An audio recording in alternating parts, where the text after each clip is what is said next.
Humanity's Great Sage. Chapter 464, Not Fair Heavens. Not fair. When Lu Ye's group had finally returned to Bylandia, the entire city had entered a battle-ready state. Each section of the wall was guarded by countless cultivators, and ward cultivators were setting up all sorts of wards outside the city as well. Bylandia was the human race's final bastion in the myriad beasts domain. If it fell, then no one was safe, and the world would fall under the control of the crazed spirit beasts completely. All the survivors had already reached Bylandia, and those who did not make it were most likely lost to the spirit beasts already. Lu Yi and his companions had just fought a great battle. Naturally, they were going to catch some rest. If they participated in the battle in their depleted state, there was a high chance they would not be able to last the whole fight. There was a surprise waiting for them, however. When they arrived at their accommodation, they discovered that a dozen or so strangers had moved into their house. Xia Qianqian and the girls immediately turned wary. Bylandia was so overcrowded that countless cultivators and mortals had to sleep on the streets. It would be terrible if someone had robbed them of their homes while they were out, especially considering the massive gift they had paid to the city lord to make it happen. Lu Yi thought differently though. A moment of hesitation later, he openly approached the unfamiliar group. If I'm not mistaken, they should be. As Lu Yi predicted, one of the cultivators in the group, an old man, broke into tears when he saw him. He immediately ran up to him, grabbed his shoulders and cried out, "Are you okay, young master?" What? Xia Qianqian and the rest of the girls immediately figured out who these people were after catching his outburst. There was only one type of people who would address Lu Yi as young master, and they were the cultivators of the Myriad Beasts sect. The girls were surprised because they didn't think that some of the natives would be their natural allies, but Lu Yi did because of his identity. He would not have approached them if he hadn't realized this. When he first entered the Hidden Realm, the objective he received was to escape to Bylandia with the thumb ring, and by the survivors of the Myriad Beasts sect a place in the city. In fact, Lu Yi knew that the survivors of the Myriad Beast sect had spread out after their headquarters was destroyed. His group could not be the only one who had escaped the disaster. Since these people were waiting for him at his detached house, they could only be the survivors of the Myriad Beast sect. The group numbered a dozen or so people, and they were all Cloud River Realm cultivators. Considering the average power level of the Myriad Beast domain, they were without a doubt a force to be reckoned with. This was especially true for the old man holding Lu Yi, and the old woman standing at the back of the group. If he wasn't mistaken, they were both Ninth-Order Cloud River Realm cultivators. "I'm fine," Lu Yi assured while nodding his head. The old man looked Lu Yi up and down until he was sure that Lu Yi was unhurt. However, his relieved expression quickly morphed into anger as he yelled, "Damn that Lu Wuxia! Our sect had just been destroyed, and that old bastard already sent you out to face against the spirit beasts? He must have been hoping that you would die out there. I cannot imagine how the bastard ever became the lord of Bylandia considering how short-sighted he is." Lu Wuxia was the name of the city lord of Bylandia. Clearly, the old man had many things to say about the city lord's decision to send Lu Yi out to danger. In fact, he immediately turned on the girls next and yelled, "Are you girls stupid or what? Whatever possessed you to think that putting the young master at risk is a good idea?" The girls were incredibly miffed, of course. If not for the fact that the natives had no idea they were really Jojo cultivators, they would have taken offense and argued back already. "What? Why are you looking at me like that? How dare you?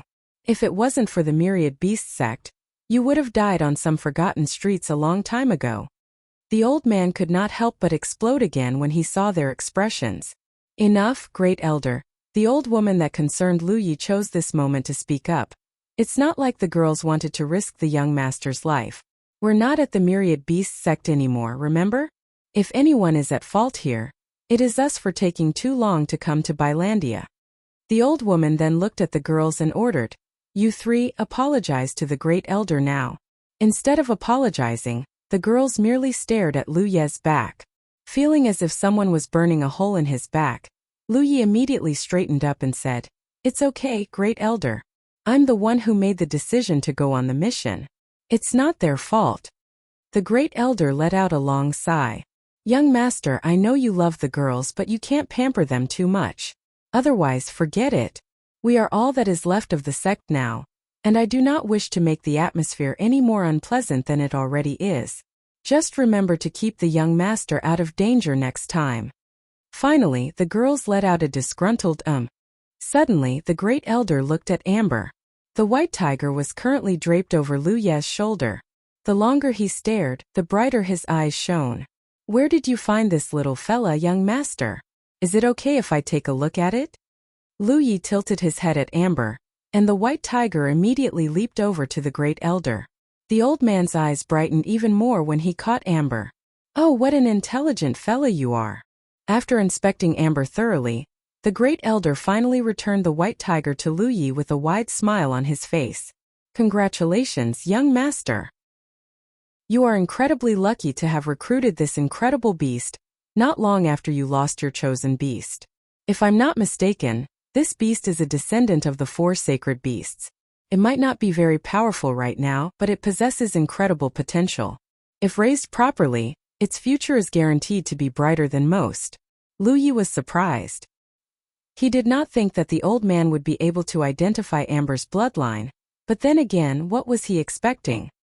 He was the great elder of the Myriad Beasts sect, the greatest beast-taming sect of this cultivation world before it was destroyed.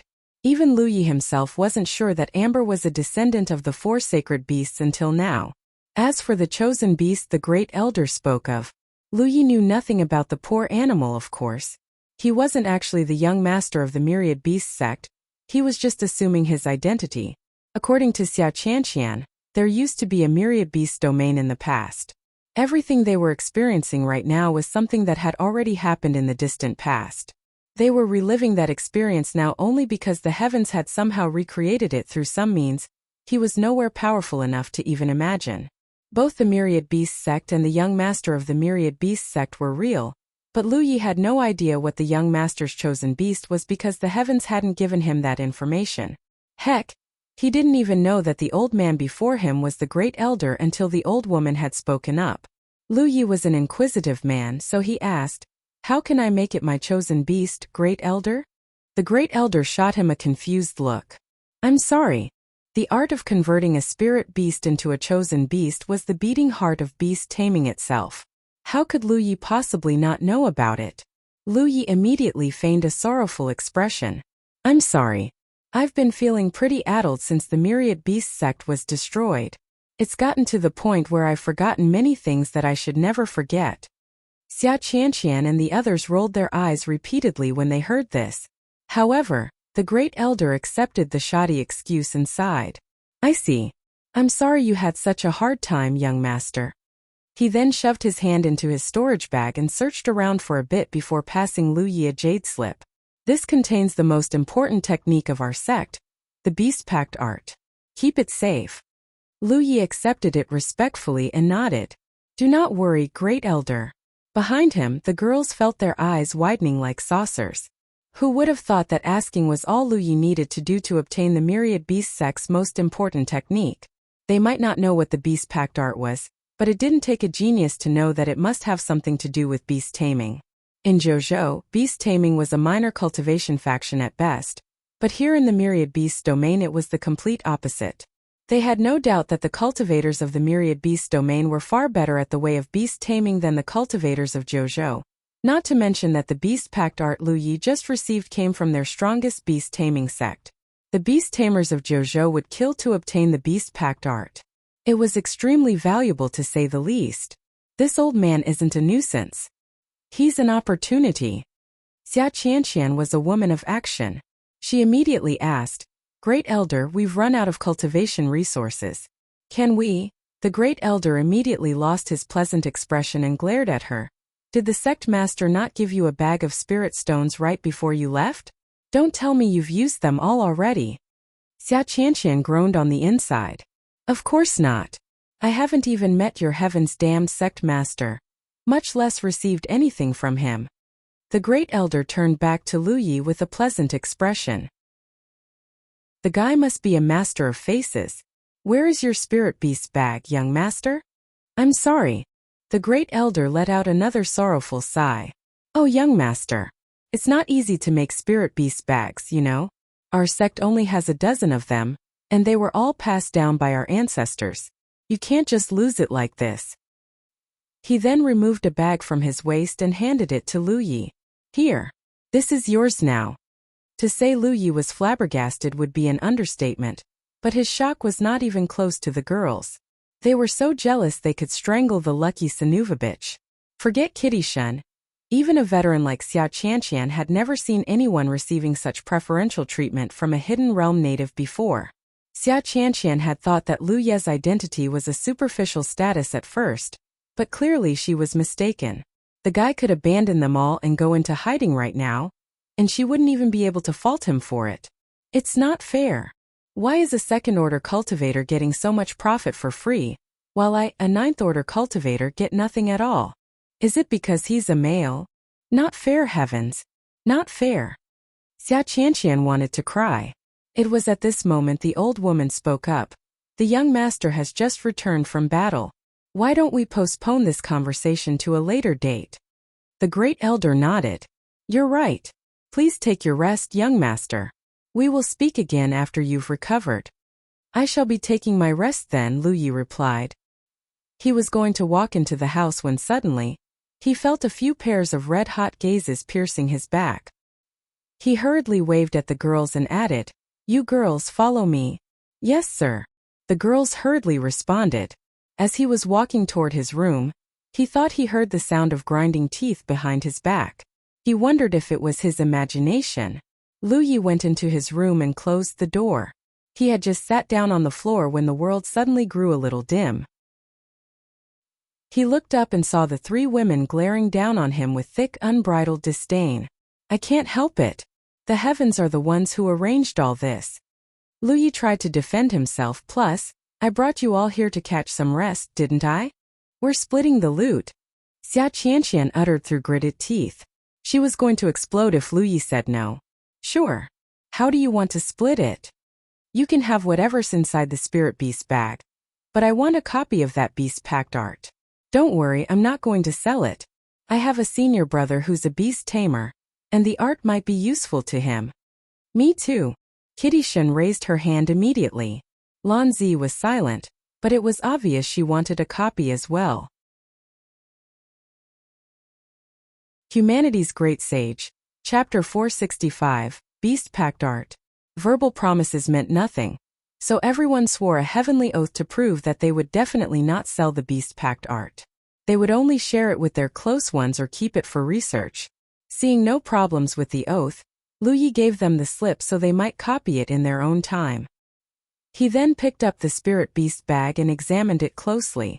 Not only did the bag look like a conventional storage bag, it was sewn from a spirit beast skin as well.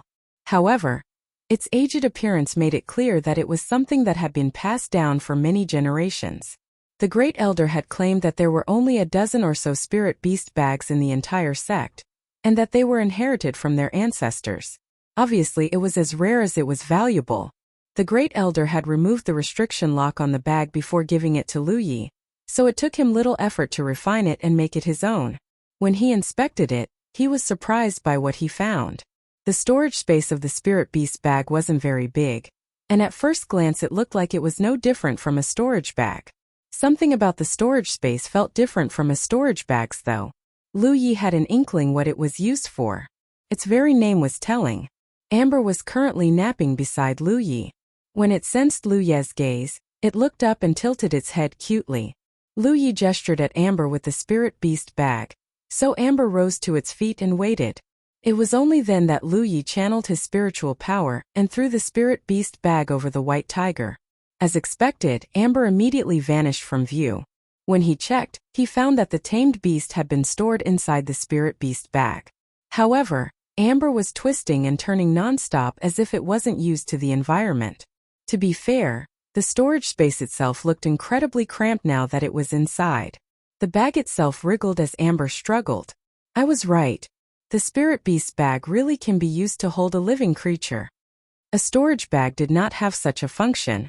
In fact, none of the storage bags Lu Yi knew could be used to store a living creature. To do so would result in the eventual demise of said creature. Technically speaking, Lu Yi possessed an item that could be used to store not just one, but multiple living creatures. It was of course the Nine Realms Scroll. The spirit treasure could even be used to store multiple people, let alone other things. However, it wasn't just a combat item but one that was shaped like a painting.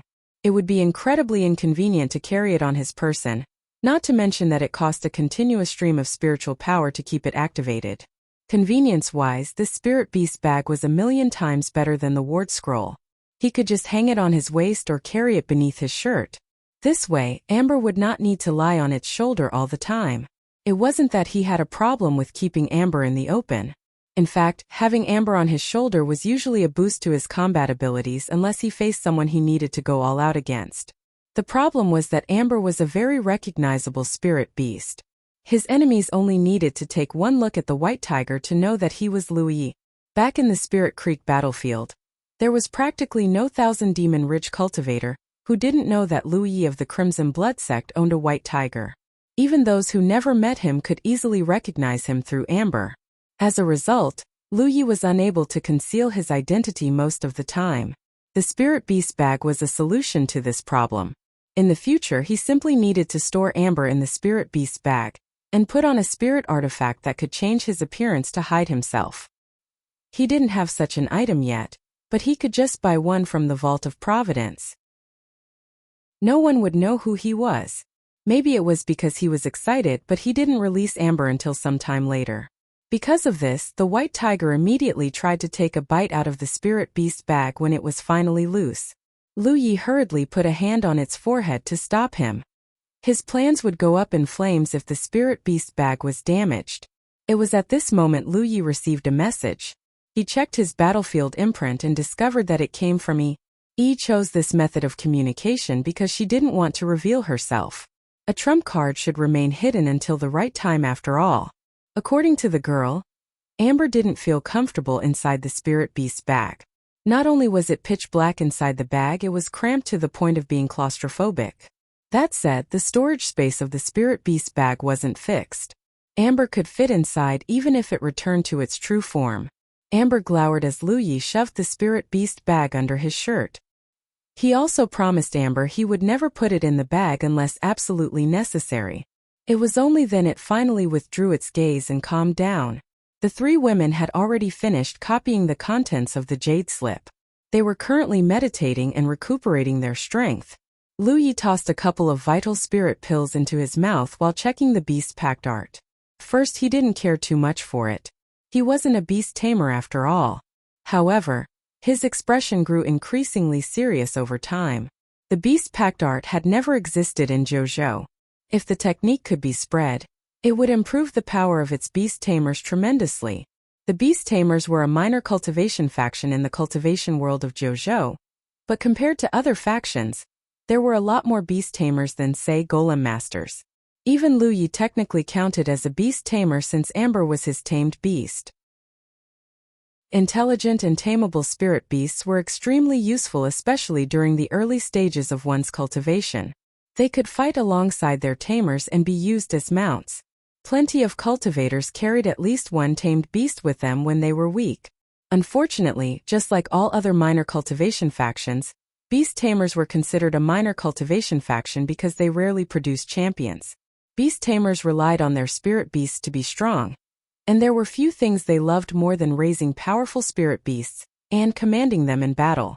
As a result, most of their cultivation resources were spent on their spirit beasts, rather than themselves. This meant that they were neglecting their own growth for their spirit beasts. Generally speaking, the beast tamers of JoJo commanded between 10 to 30 spirit beasts. Lu Yi once fought a beast tamer in the Scroll of Supremacy battles. The beast tamer himself was a joke, but the 5 spirit beasts he commanded were quite powerful. Still, they weren't enough to stop Lu Yi, so he died as soon as Lu Yi broke through the defense line and reached him. In Lu Ye's opinion, cultivators should always focus on cultivating themselves. Spirit beasts were powerful supports at best. Before he read the beast pact art, Lu Yi thought that the beast tamers of the Myriad Beast domain were more or less the same as their JoJo counterparts. It wasn't until he studied the technique that he realized that he was wrong. As it turned out, there was a reason beast taming became the primary cultivation faction in the Myriad Beasts domain. In fact, every cultivation faction theoretically had a place in the world given the right circumstances. While the beast tamers of the myriad beasts domain also tamed, raised and fought alongside their spirit beasts, their focus was on the cultivator, not the spirit beasts. There wasn't a single beast tamer in the myriad beast domain that commanded over a dozen spirit beasts. In fact, most of them owned only one spirit beast, aka their chosen beast. Even the handful who owned more than one spirit beast would not keep more than 3 spirit beasts at a time. It was because they did not have the resources or the energy to raise that many spirit beasts.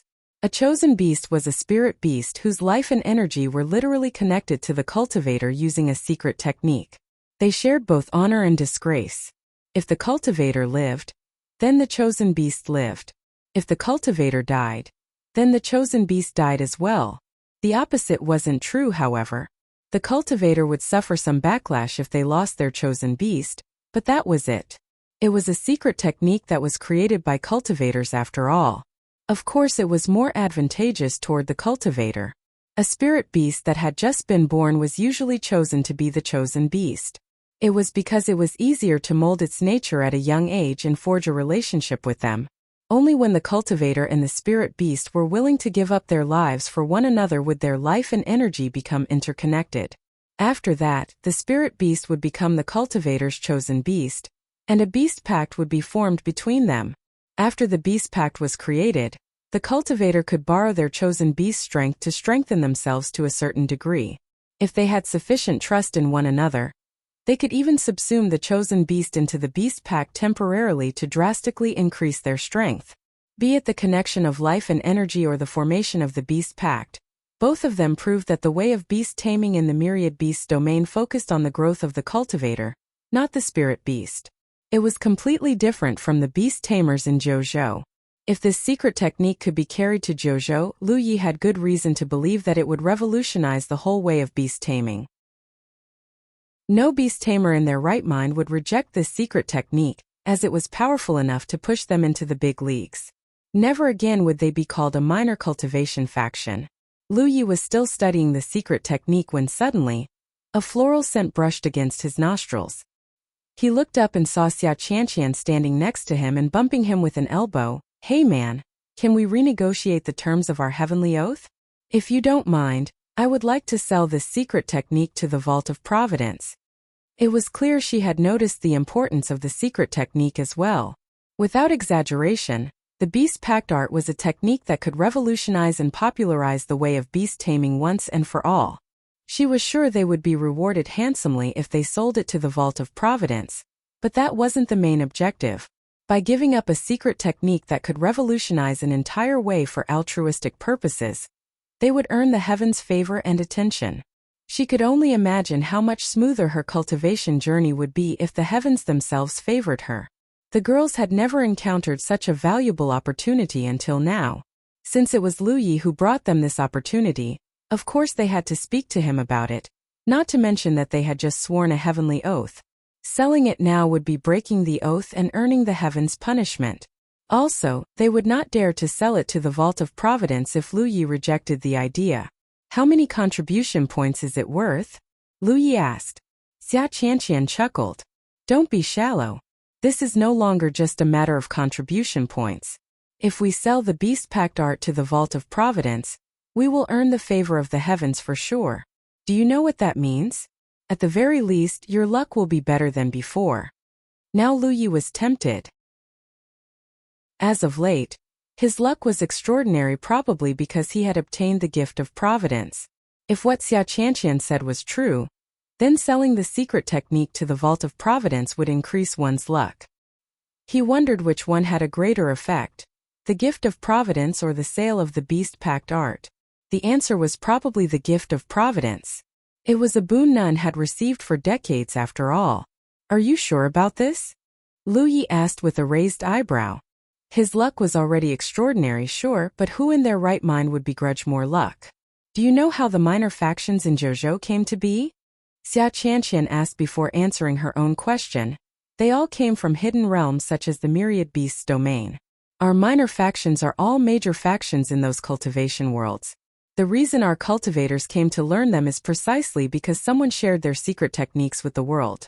Our existing beast taming faction is no exception.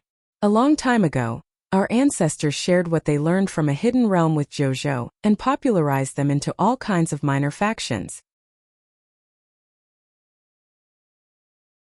Humanity's Great Sage. Chapter 466. Life Energy Art. There are many secret techniques, cultivation techniques, and more that were also spread to Jojo this way. The reason the cultivation world of Jojo is overflowing with all kinds of schools of cultivation is because we have subsumed the essences of countless dead worlds and transformed them into what they are today. As a ninth-order Cloud River Realm cultivator, Xia Qianqian was more knowledgeable and experienced than Lu Yi in terms of the matter of Jojo. Lu Yi could not help but pay close attention to her words. You should already know this, but an item that could revolutionize an entire faction like this Beast Pact art is supremely important to our cultivation world. If we sell it to the Vault of Providence, we will earn the heavens' favor and improve our luck. This has been done many times in the past already. Once, there was a cultivator who carried a cultivation technique out of a hidden realm and sold it to the Vault of Providence. It eventually resulted in the creation of a whole new cultivation faction. Since then, the cultivator became incredibly lucky. Obviously, he wasn't so lucky that the world became his oyster, so to speak, but everything he set his mind to do had ended in success. In conclusion, let's sell the secret technique E6. You can have 70% of the contribution points. The rest of us will be content with just 10% each. As she said, the contribution points were secondary. The intangible benefit they would gain from the sale was the true profit of this sale. Still, they had only obtained this opportunity thanks to Lu Yi, so they had no qualms giving up 70% of the proceedings to him. By now, Kitty Shun and Lan Zi had stopped cultivating and were staring at him expectantly as well. There were countless cultivators who never earned the heavens' favor their whole lives, and now that opportunity was right in front of them. Of course they weren't willing to give it up unless absolutely necessary. Lu Yi thought for a moment before nodding. Okay. But can we do that after we get out of this hidden realm? Xia Qianqian burst into a grin and slapped a hand on Lu Ye's shoulder. Thanks, buddy. From now on, you're one of my close friends. If you ever run into a crisis on the Cloud River battlefield, just send me a message, and I'll do everything in my power to help you. Clearly, the woman's friendship didn't come cheap. After that, the three women continued to recuperate while Lu Yi studied the secret technique that would connect his life and energy to Amber's. As the secret technique was the prerequisite to the Beast Pact art, it was recorded in the Jade Slip as well. The technique itself wasn't too difficult to execute, but its requirement was a different story. Not only did the cultivator and the tamed beast have to trust each other unconditionally, they also had to be willing to give up their life for each other. Was Amber willing to give up its life for Lu Yi? The answer was yes, of course. They had journeyed side by side since both of them were just the dirt on the road, and they had braved many dangerous situations together. They had become an inseparable part of each other's life since a long time ago, not to mention that there was Yi as well. She was a precious family member to both of them. For other spirit beast and beast tamers, the trust requirement was something that would take a long time to nurture. However, Lu Yi and Amber had already met it a long time ago. The secret technique to connect their life and energy together wasn't complicated. In fact, Lu Yi saw it as a unique glyph he had never seen before. There existed countless glyphs in the world. Although Lu Yi had obtained many glyphs from the Tree of Glyphs and read even more from the books, he obviously hadn't seen all of them. From Lu Ye's perspective, the glyph was neither complex nor difficult to construct. But unlike a conventional glyph, it could only be constructed using the cultivator and the tamed beast's blood. Even before the Myriad Beast sect was destroyed, there weren't many people in the sect who could execute this secret technique. It was because glyph weavers were a rare breed in the Myriad Beast's domain as well. Usually they had to depend on the elders to execute the secret technique. Of course, this did not apply to Lu Yi. As a glyph weaver, he could execute the technique himself. First, Lu Yi placed a container on the floor. Then he sharpened the inviolable with sharp edge before cutting open his palm, allowing the blood to drip inside the container. The smell of blood immediately spread throughout the room. The three women shot him a look but ignored him soon after. After filling up around half of the container, Lu Yi pointed his saber at Amber and motioned for it to come closer. However, the white tiger actually backed away from him and shook his head like a fan. Amber looked mighty impressive when it unleashed its true self, and in battle it looked like nothing could faze it. In reality, it was terrified of pain. It was a weakness only Lu Yi and Yi were aware of. Lu Yi didn't care for Amber's rejection, of course. He caught the white tiger's paw and cut a thin line on its forelimb before it could struggle free. The poor beast immediately let out a pitiful whine as its pupils contracted into pin needles. Blood dripped profusely from the wound and into the container. Lu Yi let go only when the container was almost full. Amber immediately withdrew its paw and licked its wound aggressively. From time to time it would shot Lu Yi an annoyed look. Lu Yi picked up the container and gave it a little shake so that their blood would mingle as one. Then, he left the room and asked the great elder for herbs. The old man was currently resting in the courtyard as well. The great elder figured out what Lu Yi was planning immediately. "Are you planning to execute the life energy art, young master?"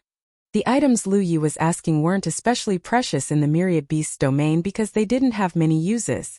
They could only be used to refine spirit pills or execute the life energy art. Lu Yi nodded, and the great elder offered, "Do you need my assistance?" "It's okay. I can do it myself." The great elder advised, "I'm aware you wish to regain your strength as soon as possible. I'm also aware that your little fella is smarter than most spirit beasts. However, the technique will not succeed unless the two of you trust each other unconditionally. If you do not succeed, please do not take it to heart." In his opinion, Lu Ye's chosen beast had just perished not long ago. Although he managed to tame an intelligent spirit beast, it was extremely unlikely he would succeed in executing the life energy art. How long had it been since his young master procured the spirit beast? A few days? Hours even? There was no way their relationship had grown to the point where they were willing to sacrifice their lives for each other. Not to mention that he didn't know that his young master knew the life energy art. However, he was just a servant, and Lu Yi the young master and final hope of the myriad beasts sect. The most he could do was to advise against this course of action in a roundabout manner. "Don't worry. I know what I'm doing," Lu Yi assured before walking back to the house. Lu Yi dropped the herbs he obtained from the great elder into the container and began blending them manually. The bright red blood looked even redder than before. When everything was ready, Lu Yi finally channeled his spiritual power into the blended blood and began constructing glyph, life energy in the air. The glyph was made up of several hundred yin and yang elements, but Lu Yi did not find it difficult to construct at all. After all, he was good enough to construct even glyph, void, a glyph that was made up of over 3,000 yin and yang elements. This was why he had succeeded at the first try. All the ingredients in the container were used up when the glyph was fully constructed. At first glance, the glyph resembled a Tai Chi diagram in the sense that it was also a circle that was made up of two matching counterparts. Lu Yi glanced at Amber, and the white tiger immediately moved closer to the glyph. Lu Yi sat down on the opposite side before activating the glyph. Red light immediately washed over the room. It was such an impressive sight that the three women opened their eyes to watch as well. The commotion even alarmed the great elder and the other myriad beast sect cultivators outside the house. They stared worriedly in Lu Ye's direction, but they could not see through walls and check how the young man was doing, nor was it a good time to enter his room and check on him. Worst case scenario, they might interrupt the process and cause a backlash. They could only wait impatiently for the process to finish. When the glyph was activated, strands of red light immediately wrapped around Lu Yi and Amber like living ropes. Lu Yi groaned, and Amber growled at the same time because their blood had grown boiling hot all of a sudden. Right after that, red mist exited their pores and hung around their bodies. It was their vitality. Amber was in its cat form, but the life energy art forced it to manifest its true self. Luckily, Lu Yi had anticipated this and cleared up some space beforehand. It would have been quite the conundrum otherwise. As more and more vitality poured out of their bodies, everyone felt as if they were choking on blood. Thankfully, this phenomenon only lasted for a couple of seconds before the red mist converged at the space between Lu Yi and Amber. The ropes of red light wrapped around Lu Yi and Amber began spinning rapidly. Lu Yi felt as if he was losing and gaining vitality rapidly both at the same time. It was as if an indescribable power was drawing out his blood from one end of his body and injecting it into the other. It was a strange sensation to say the least. As time passed, Lu Yi felt a gradual change transforming his vitality. Not only was it stronger and richer, he felt as if some sort of bestial instinct was mixed in it. It came from none other than amber. The dazzling scene would continue for another dozens of breaths before it finally subsided. As the red light faded, the glyph, life energy also turned blurry and unclear. When it vanished completely, the blood stench that permeated the room also dissipated like never existed.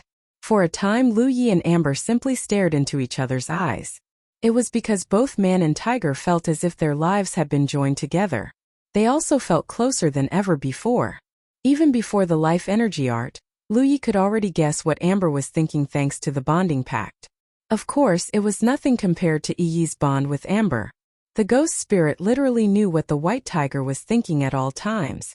After the life energy art, Lu Yi still could not hear Amber's thoughts and interact with it like Yi. However, he felt as if he understood the white tiger much better than before. Their bond had crossed the line of guessing and into actual comprehension. Amber clearly felt the same thing. It walked up to Lu Yi and rubbed its head against Lu Ye's face affectionately. That wasn't the end of their transformation. Lu Yi abruptly sensed something and pulled open his shirt. When he looked down, he saw the lifelike image of a tiger's head on his chest. It was as if someone had tattooed a glyph onto his chest using fresh blood. It looked mighty impressive. Lu Yi immediately recognized it as the Beast Pact. The Life Energy art and the Beast Pact art were separate techniques, and logically speaking the Beast Pact art could only be cast after the Life Energy art was executed successfully. But somehow, he had completed both the Life Energy art and the Beast Pact art at the same time. He wasn't going to look a gift horse in the mouth though. It was at this moment the Great Elder called out from outside. "Are you okay, young master?" It was clear that the old man had reached the end of his patience. He desperately wanted to know if Lu Yi was doing okay. Humanity's Great Sage, Chapter 467, The Spirit Beast's Attacks. "I'm fine," Lu Yi replied before returning his focus back to his transformation. Lu Yi did not feel particularly changed despite having formed the Life Energy art and the Beast Pact art with Amber. He could understand Amber better, and their lives were now as one, but that was it. That said, Lu Yi had a feeling that he could borrow Amber's strength in battle if he wanted to. This ability alone was worth the trip to this hidden realm. A while later, Lu Yi exited the house and saw the Great Elder and the old woman waiting for him outside the door. The Great Elder's eyes immediately lit up when he saw Lu Yi and Amber. He asked, "Did you do it, young master?" It was clear that he had noticed something. While asking the question, the Great Elder wondered when his young master had picked up the Life Energy art. "Yeah," Lu Yi responded before pulling up his shirt. "I have a question, Great Elder. I was only casting the Life Energy art, so why did the Beast Pact take form as well?" Amazement bloomed across the Great Elder's face. The old woman's eyes had widened in shock as well. "This is not a problem, right?" Although Lu Yi didn't feel anything wrong with the Beast Pact, he would rather be safe than sorry. The heavens haven't abandoned the myriad beast sect after all. The Great Elder abruptly bellowed as tears streamed down his cheeks. It was such a surprising and unexpected reaction that Lu Yi was paralyzed with uncertainty for a time. Even the old woman was saying, the sect master would have been so glad if he could have seen this. It wasn't until they calmed down that Lu Yi finally learned why they had such an outburst. As it turned out, the Life Energy art and the Beast Pact art were really two parts of a whole. It was just that the Myriad Beast sect had decided to separate the two secret techniques generations after it was created because it was easier to execute, less susceptible to potentially deadly errors, and allowed for more systematic progress. However, that didn't mean the effects of the revised secret technique were better than the original. The fact that Lu Yi had successfully formed the Life Energy art and the Beast Pact art with Amber at the same time meant that they were connected at a level that most beast tamers and their spirit beasts could not compare to. At this level, the tamed beast wasn't just a chosen beast anymore. It was a fated beast. The Myriad Beast sect had a long history, but only a handful of disciples had ever owned a fated beast. Not only that, they were one of, if not the strongest champions of their era. It was thanks to their contribution that the Myriad Beast sect ultimately became the greatest sect in the Myriad Beasts domain. The Myriad Beast sect was destroyed, and Lu Ye's original chosen beast had perished in battle. This was without a doubt the darkest times of their sect. There was light at the end of the tunnel, however. Their young master had replaced his chosen beast with a fated beast. In the two seniors' opinion, this was the sign that not all hope was lost for the Myriad Beasts sect, and they might even rise to the top once more once they had survived this crisis. It was no wonder they were as excited as they were. Lu Yi did not really share their sentiment because he wasn't a true beast tamer. Amber was Amber. All he wanted to know was that the beast pact art would not bring harm to him or Amber. The white tiger could be a normal spirit beast, and he would still treat it like family. Besides, he wasn't the true young master of the Myriad Beasts sect. He was just a passerby. If Xia Qianqian was right about this world, the true Myriad Beasts domain and Myriad Beasts sect were annihilated a long time ago. Everything he was experiencing right now was just something the heavens had recreated to put their cultivators to the test and hone them into greater cultivators. Suddenly the ground shook unnaturally. Immediately after that, distorted waves of spiritual power washed over their bodies, and screams of battle broke out from every direction. The great elder immediately blanched. He looked like he couldn't comprehend what was going on. That was not the case for Lu Yi. He knew that the army of spirit beasts his group encountered a while ago had finally begun their assault. The army was the reason they escaped back to Bylandia in the first place. Now that he thought about it, it was about time they made contact with the city. Cultivators of the Myriad Beasts sect, answer me. A powerful voice abruptly resounded from the sky. A cultivator wearing bright armor and dressed as a general was addressing them from above. The general's arrogance immediately angered the great elder. The old man was just about to give him a piece of his mind when Lu Yi interjected. I am the young master of the Myriad Beasts sect. What business do you have, General? The general tossed a jade slip into Lu Ye's hands and answered in a hurried tone. The spirit beasts are attacking the city. My lord commands you to assist the Inferno Battalion in defending the Primus Third Wall immediately. What insolence! The great elder could not stop himself from yelling. Tell Lu Wuzhai to come out and speak with me this instant. The general shot the great elder a cold look before replying. My lord also said that defending the walls is the responsibility of all cultivators residing within Bylandia. Anyone who refuses the responsibility will be executed without mercy. The great elder was going to say more when Lu Yi raised his hand and stopped him. He looked back at the general and said, Please do not wait on our behalf, General. We shall take our leave immediately. The cultivator nodded slightly before flying away, probably to deliver the same order to the other cultivators. The great elder remained livid even after the general was gone. He cursed Lu Wuzhai for going too far. Lu Yi was far too precious to risk on the front lines. However, Lu Yi said, Now is not the time to worry about my safety, great elder. Bylandia is the final bastion of humanity. If it falls, then the Myriad Beasts domain falls as well. We are the ones who came to this city to seek refuge. Now that the city is at stake, it is only right that we repay the favor and defend it, don't you agree? The great elder looked at Lu Yi as if he had grown two heads. It was because the young master he remembered was a pampered, unreasonable child. In fact, he was the perfect example of a hedonistic son who had far too much power and wealth for his own good. He usually spent day and night fooling around and not cultivating. The great elder's eyes reddened as he grabbed Lu Ye's hand and patted it repeatedly. You've grown up, young master. The great elder thought to himself that hardships truly was the medicine that transformed a boy into a man. The rest of the Cloud River Realm cultivators were wearing gladdened expressions as well. Lu Yi could only smile wryly at their reactions. The door opened, and the girls came out to join them. They nodded when their eyes met with Lu Ye's. Lu Yi immersed his mind into the jade slip to find out where the Primus Third Wall was. As it turned out, it was closer than he thought. Lu Wuzhai had probably planned for them to guard this wall from the moment he assigned them to this house. The group followed behind Lu Yi as they flew toward the Primus Third Wall. Wherever they looked, the sky was filled with avian spirit beasts. There were so many that they almost blotted out the sun itself. Countless colorful lights were already exploding all over the place, and turning the avian spirit beasts into showers of blood and gore. While Bylandia possessed a Grand Ward as a matter of course, it was only activated partially because a full activation would prevent the defenders behind the Grand Ward from attacking the spirit beasts as well.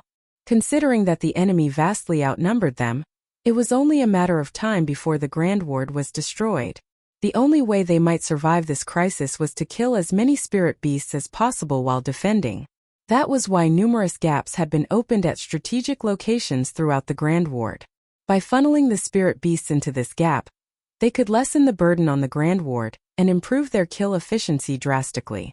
The cultivators of Bylandia weren't so dumb that they didn't understand basic strategy. The Primus third wall Lu Ye's group was assigned to was one of the places where a gap was opened.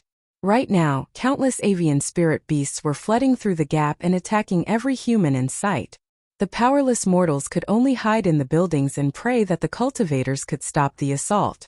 Inside the city, many cultivators could be seen flying here and there, and hunting down the spirit beasts that managed to break through the defense line. Blood rained all over the city like a downpour. On the walls, the defenders were doing everything in their power to kill the spirit beasts that were climbing up the walls. They beat back the tide of flesh and madness again and again. It was utter chaos everywhere. When Lu Yi and his group arrived at the Primus third wall, they discovered that the section was already in danger of falling. Many spirit beasts had already climbed up to the walls, and were tearing into the cultivators with wild abandon. Some people were hurt, some were dead, and some were roaring and fighting with all their might just to stay alive. Without reinforcements, this wall would have been overcome in just a matter of minutes.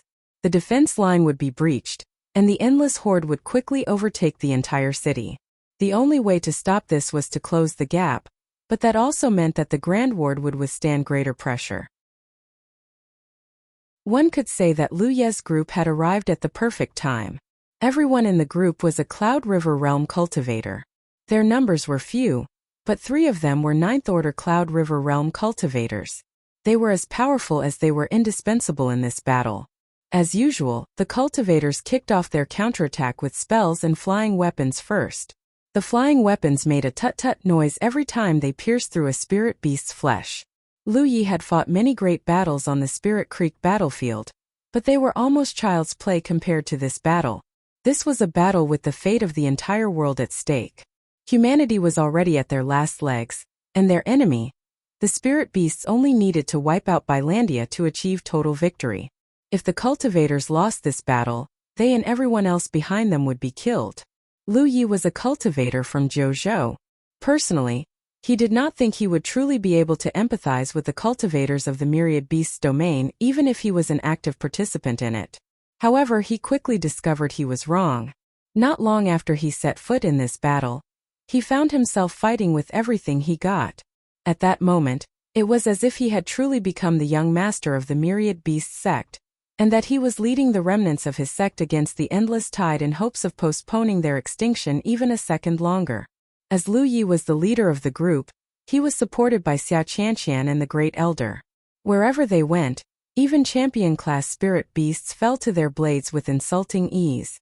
Thanks to their efforts, every spirit beast that managed to climb onto the walls were slain in short order, and this section of the defense line was no longer in danger of collapsing. Vitality rolled off Lu Ye's body like clouds as blood dripped from the inviolable. Amber was overflowing with vitality as well. When he formed a beast pact with Amber at the beginning, Lu Yi thought that he didn't feel too different from before. Now that he was fighting though, he could clearly feel the additional energy coursing through his veins. After their vitality became linked, every attack Lu Yi executed was imbued with a bit of Amber's strength. Thanks to this, his attacks were stronger and swifter than before. Humanity's Great Sage, Chapter 468, Holding On. Right after the Beast Pact was formed, Lu Yi already had the feeling that he could borrow strength from Amber.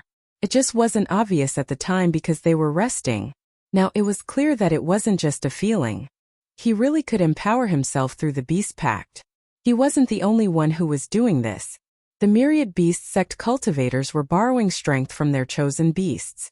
It was obvious from the way their vitality mingled together as one.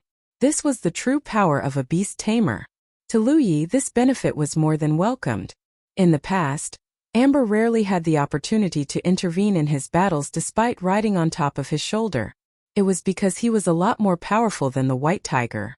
The most Amber could do was to stun his enemies with its roar. It was different now. Amber could do nothing throughout the whole fight, and it would still be of help to Lu Yi by lending its strength. Not only that, this was just the beginning of the strength borrowing. When their vitality had mingled to a certain extent, Amber could even temporarily merge with Lu Yi to become a singular, more powerful entity. He did not expect that to happen anytime soon, of course. He had formed a beast pact with Amber less than an hour ago. He was nowhere close to figuring out how to merge with his chosen no-fated beast. Lu Yi swung the flame-wreathed inviolable through a spirit beast's neck and killed it instantly. A blood-drenched cultivator crawled out from beneath the dead creature, straightened his helmet, and gave Lu Yi a nod. "Thank you for the save, fellow cultivator. Who are you people?" The cultivator Lu Yi saved was obviously a native. He would have died if Lu Yi hadn't acted fast enough. "We are the Myriad Beast Sect." His eyes lit up when he heard this. The Myriad Beast Sect. No wonder you managed to plug the leak so easily. He then raised his arm and shouted, "Brothers and sisters, our friends from the Myriad Beast Sect have come to join us. Have courage and keep fighting the enemy. These beasts must not be allowed to break through our defense line." Countless cultivators responded just as loudly. The man wiped away the blood on his face before asking, "This section of the wall is guarded by my Inferno Battalion, and I am the battalion commander, Feng Zhuan. What is your name, fellow cultivator?" "Yi 6. Well met, brother Yi 6. Now we are kinda in a tight spot here, so I shan't waste any more time exchanging pleasantries with you. Since you are here, I assume that you've received the mobilization order from our lord. I need you and your men to go to that location," Feng Zhuan pointed, "and protect Howling Thunder and my brothers and sisters. Can you do that?" Lu Yi looked at the direction he was pointing. He saw a big ward and something that looked like the skull of a spirit beast at the center of the ward. He could tell it wasn't a real skull because it gave off a metallic glint. Whatever the skull was made of, it was probably the Howling Thunder Feng Zhuan was referring to. Right now, 7 or 8 Inferno Battalion cultivators surrounded the Howling Thunder and were channeling their spiritual power into the ward. Judging from their auras, there were both Cloud River Realm cultivators and Spirit Creek Realm cultivators. The ward grew increasingly threatening to his senses as more and more spiritual power was injected into it. As it turned out, Howling Thunder was an offensive ward with a spirit artifact as the core. Lu Yi also figured out why it was called Howling Thunder at first glance. He was a ward cultivator. It would be embarrassing if he couldn't figure out something so obvious. Howling Thunder was most likely a top-grade spell artifact, or even a spirit treasure. Naturally, it would be difficult for any cultivator to activate it alone, especially since the strongest cultivator in the Myriad Beast domain was just a 9th-order Cloud River Realm cultivator. Unfortunately, it was also unrealistic to expect multiple cultivators to wield the weapon. It was like having multiple people wielding a single sword. Forget how awkward that would be, the distribution of spiritual power alone would be a difficult problem to solve. It was a different story if they used wards though. By setting up a ward around Howling Thunder, they could ensure proper power distribution and wield it properly. Howling Thunder was really a siege weapon, and most cultivators never saw it outside of large-scale battles. The good news was that it functioned as an excellent anti-siege weapon as well. As Lu Yi watched, a ball of light began forming in front of the weapon. As more and more spiritual power was poured into the ward, even a 9th-order Cloud River Realm cultivator like Xia Qianqian felt her skin pricking with instinctual fear, and her hair standing on end. What this meant was that Howling Thunder was powerful enough to threaten even a champion like Xia Qianqian. It should not need to be said that Lu Yi felt deeply threatened as well. If the weapon was aimed in his direction, he would be flying away with Soar and Windwalk functioning at max capacity already. There was a sudden boom that sounded like the howl of thunder. The entire wall shook, and the ball of light gathering in front of Howling Thunder transformed into a beam of light that stabbed over a kilometer deep into the throng of spirit beasts like the sword of the heavens themselves, lightning crackling the whole time. It did not matter if the spirit beast was champion level or not. The beam of light turned them into ashes all the same. 10 whole breaths later, the beam of light finally faded into nothing. It wasn't until much later that the spirit beast filled up the massive hole it left behind. For a time, Lu Yi was completely speechless. This was the first time he'd seen the weapon in action, but he could already tell that it wasn't something any Cloud River Realm cultivator could endure. The one strike had taken out hundreds of spirit beasts, and it only took 7 or 8 cultivators to perform the feat. The Howling Thunder he was seeing wasn't unique in the sense that similarly powerful anti-siege weapons had been installed in every section of the wall. Of course, their firepower varied greatly as well. Regardless, they were all powerful weapons capable of dishing out an insane amount of damage. After Howling Thunder had fired its payload, its cultivators immediately sat on the floor and focused on recovering their strength as much as possible. The attack was powerful, but it also took a lot of energy out of them. That was why Feng Zhuan had requested Lu Yi and the myriad beast sect cultivators to protect them. Both the weapon and the cultivators needed to be protected at all times. I got it. We promise that we will keep them safe. Lu Yi replied with a nod. I trust you. Feng Zhuan saluted Lu Yi respectfully before raising his spirit artifact and throwing himself back into battle. The myriad beast sect cultivators were already fighting alongside the Inferno Battalion cultivators and assisting in the defense effort. As for Lu Yi, he summoned the 3 women to his side before leaving to protect the Howling Thunder and its cultivators. Lu Yi was going all out. All 9 of his flying weapons were up and killing while he ran all over the place to cut down any spirit beast who dared to climb onto the walls. From time to time, he would unleash a Fire Phoenix technique and blast the avian spirit beasts to Kingdom Come as well. Of the 4 of them, Xia Qianqian was the one who killed the most spirit beasts, not just because her cultivation level was the highest, but also because she was a spell cultivator. Every time she cast a powerful spell, an entire swathe of spirit beasts would be turned into ashes. She even had the time to produce her identity pass and check how many battle points she had earned. One look at the grin on her face was all Lu Yi needed to see to know that the answer was a lot. For the cultivators of the myriad beasts domain, this was the battle that determined whether they could continue existing in this cultivation world. But for the cultivators of Zhou, this was just a golden opportunity to earn as many battle points as possible. After all, the more battle points they gained, the more amulets they could exchange for at the quartermaster department. Lu Yi himself could attest to how addicting it felt to boost his cultivation level using an amulet. Lu Ye's killing efficiency and speed were much slower than Xia Qianqian's, but that was only natural considering that their cultivation level was 7 minor realms apart. But what Lu Yi lacked in power he made up for with a vast set of skills. He could kill enemies remotely with his flying weapons, cast powerful spells that destroyed large groups of enemies, and even fight powerful spirit beasts at close range all at the same time. Lan Zi wasn't doing poorly either. She only had 1 flying weapon, but it was insanely powerful. Combined with her longswords and her fighting style, she was killing multiple spirit beasts almost every second or so. Kitty Shun was currently doubting her whole life right now. She was already desensitized to Lu Ye's abnormal strength, as he was the man who dared to invade an arcane glade alone and practically dominate multiple cultivators who were several minor realms above his level. It was impossible to judge him by normal standards. She had no doubt that he was an extremely accomplished ranker on the Scroll of Supremacy before he entered the Cloud River battlefield, as he was on par with the average 4th or 5th order Cloud River realm cultivator despite just being a 2nd order. But what about Lan Zi? How was she, a 2nd order cultivator, performing as well as she, a 5th order cultivator? She wasn't that weak, was she? Kitty Shin could not help but feel a bit depressed. She was a top 50 Spirit Creek realm ranker as well, but she could not even hold a candle to these 2.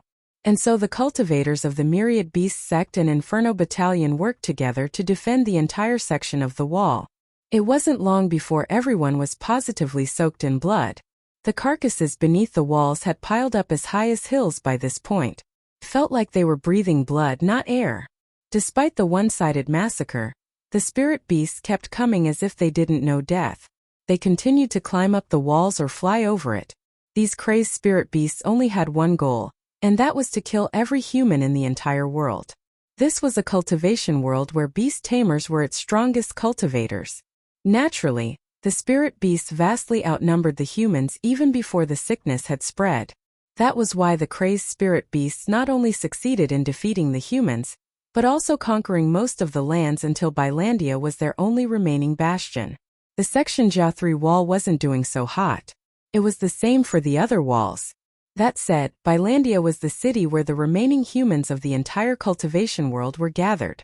Faced with the threat of extinction, even the most uncooperative sects were able to set down their differences and work together to fight against the spirit beasts. Therefore, Bylandia wasn't going to fall in the short term no matter what.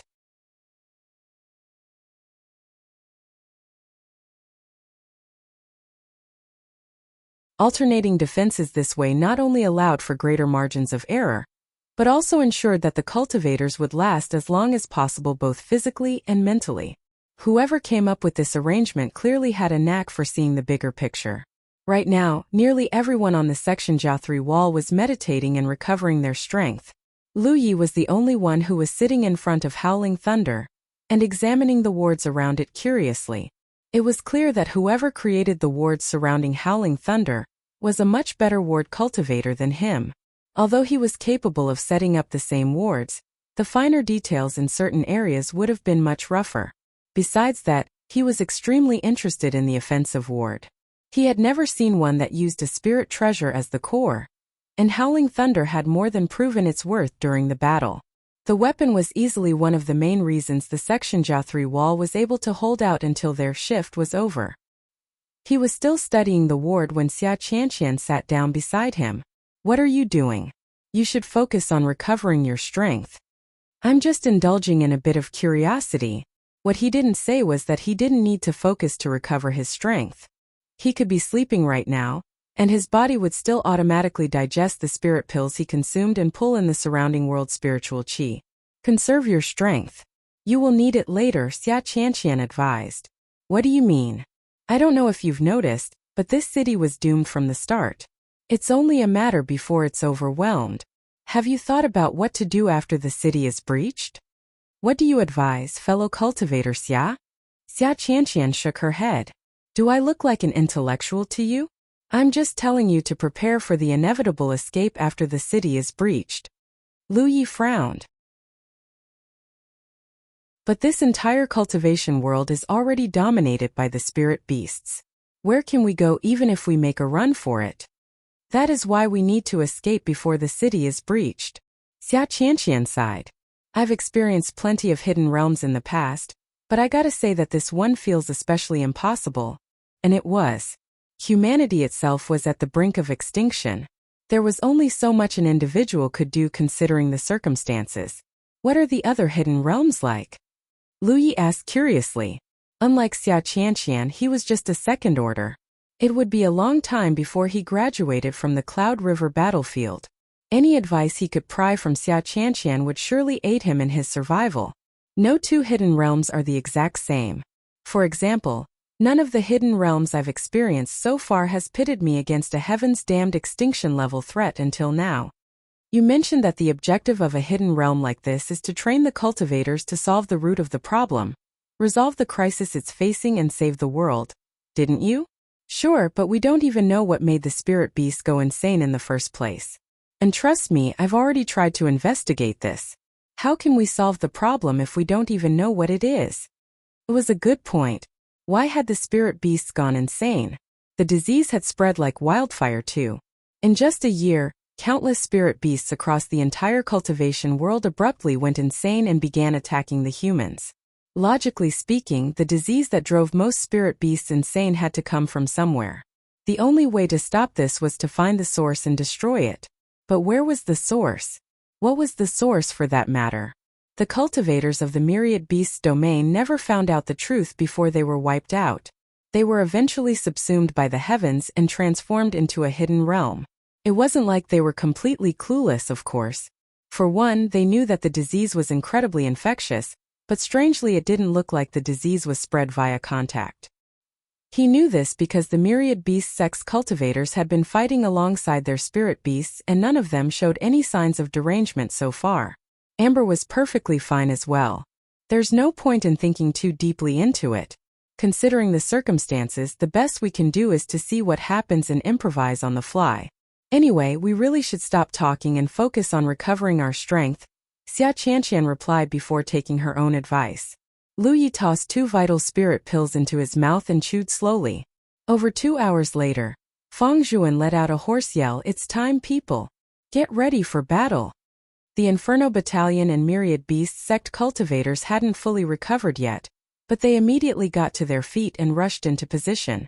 The cultivators responsible for charging the Howling Thunder also assumed their positions and channeled their spiritual power into the ward immediately. It hummed in response to the energy. The gap in front of the neighboring wall began to close slowly at the same time that one was opened right in front of the Section J3 wall. A swarm of spirit beasts immediately rushed through the gap, and the battle was engaged once more. The alternating defense gave the defenders the opportunity to catch their breaths every 2 to 4 hours or so. But their stamina and spiritual power still declined over time. 2 to 4 hours wasn't enough time for the cultivators to recover back to full strength. Worse, the flood of spirit beasts truly seemed to be unending. They had begun besieging the city since noon, and they did not stop even when the next dawn came. The Section J3 wall defenders and their neighbor had alternated shifts at least 6 times throughout the period. However, the intensity of the siege did not lessen in the slightest. The battle lasted so long that even the ward supporting Howling Thunder had worn out enough to suffer a temporary breakdown, forcing Lu Yi to perform some emergency repairs to get it running again. Thank goodness he had observed the ward beforehand, or he wouldn't even know how to begin to repair it. It took an entire hour before he finally repaired the ward and enabled the weapon to let out its thunderous roar once more. The gap in the Grand Ward closed a moment later. It was finally their neighbor's turn to hold back the tide. Lu Yi collapsed to the ground immediately after the burden was lifted off his shoulders. It had been too close. During the hour he was repairing the offensive ward, the spirit beasts had nearly broken through their defense line multiple times. It was only thanks to the defenders' selfless sacrifice that they were able to hold out until the end. Suddenly, Lu Yi realized that he hadn't heard anything from Feng Zhuan. Every time it was their turn to rest, the battalion commander had never failed to bark out the command until now. Lu Yi looked left and right until his gaze fixed on a spirit beast's carcass about 30 meters away from him, laying on a cultivator. It looked like it had crushed the top of his head between its jaws before someone had managed to kill it. The unfortunate man was none other than Feng Zhuan. The Inferno battalion commander wasn't the only one who had died during the defense. The Inferno Battalion had lost over half of its numbers since the battle began. The Myriad Beast sect cultivators had been reduced to just 6 as well. No one in Lu Ye's group of 4 had died, but they were all injured to a certain extent. Kitty Shun especially was lying on the ground and staring at the sky blankly. Her face was deathly pale, and her shirt around the abdomen area was drenched in fresh blood. The woman had encountered plenty of dangers throughout her journey. She was a 5th-order Cloud River Realm cultivator after all, but this was easily the worst battle of her life. This defensive war far surpassed any crisis she had ever encountered. Suddenly, Amber started twisting its body restlessly and letting out a strange growl. Lu Yi was just about to ask what was wrong when a hint of red flashed through its pupils, and it hurriedly jumped off Lu Ye's shoulder. Mutant energy rolled off its body as it manifested its true self. When it looked up, Lu Yi saw that its eyes had turned scarlet.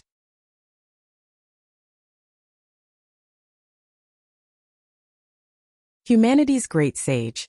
Chapter 470. The Truth of the Rabies. Young Master, watch out. The Great Elder was resting nearby when Amber began to act strangely. He immediately leaped to his feet and attempted to attack Amber. From his perspective, Lu Ye's fated beast had caught the rabies. The only way to deal with this situation was to kill the spirit beast before it harmed its master and everyone else around it. However, a flash of fiery red stopped the Great Elder in his tracks. He glanced at Lu Yi in astonishment while blurting, "Young Master, just give me a moment," Lu Yi ordered with a grim expression. Amber was the last spirit beast he expected to catch the rabies.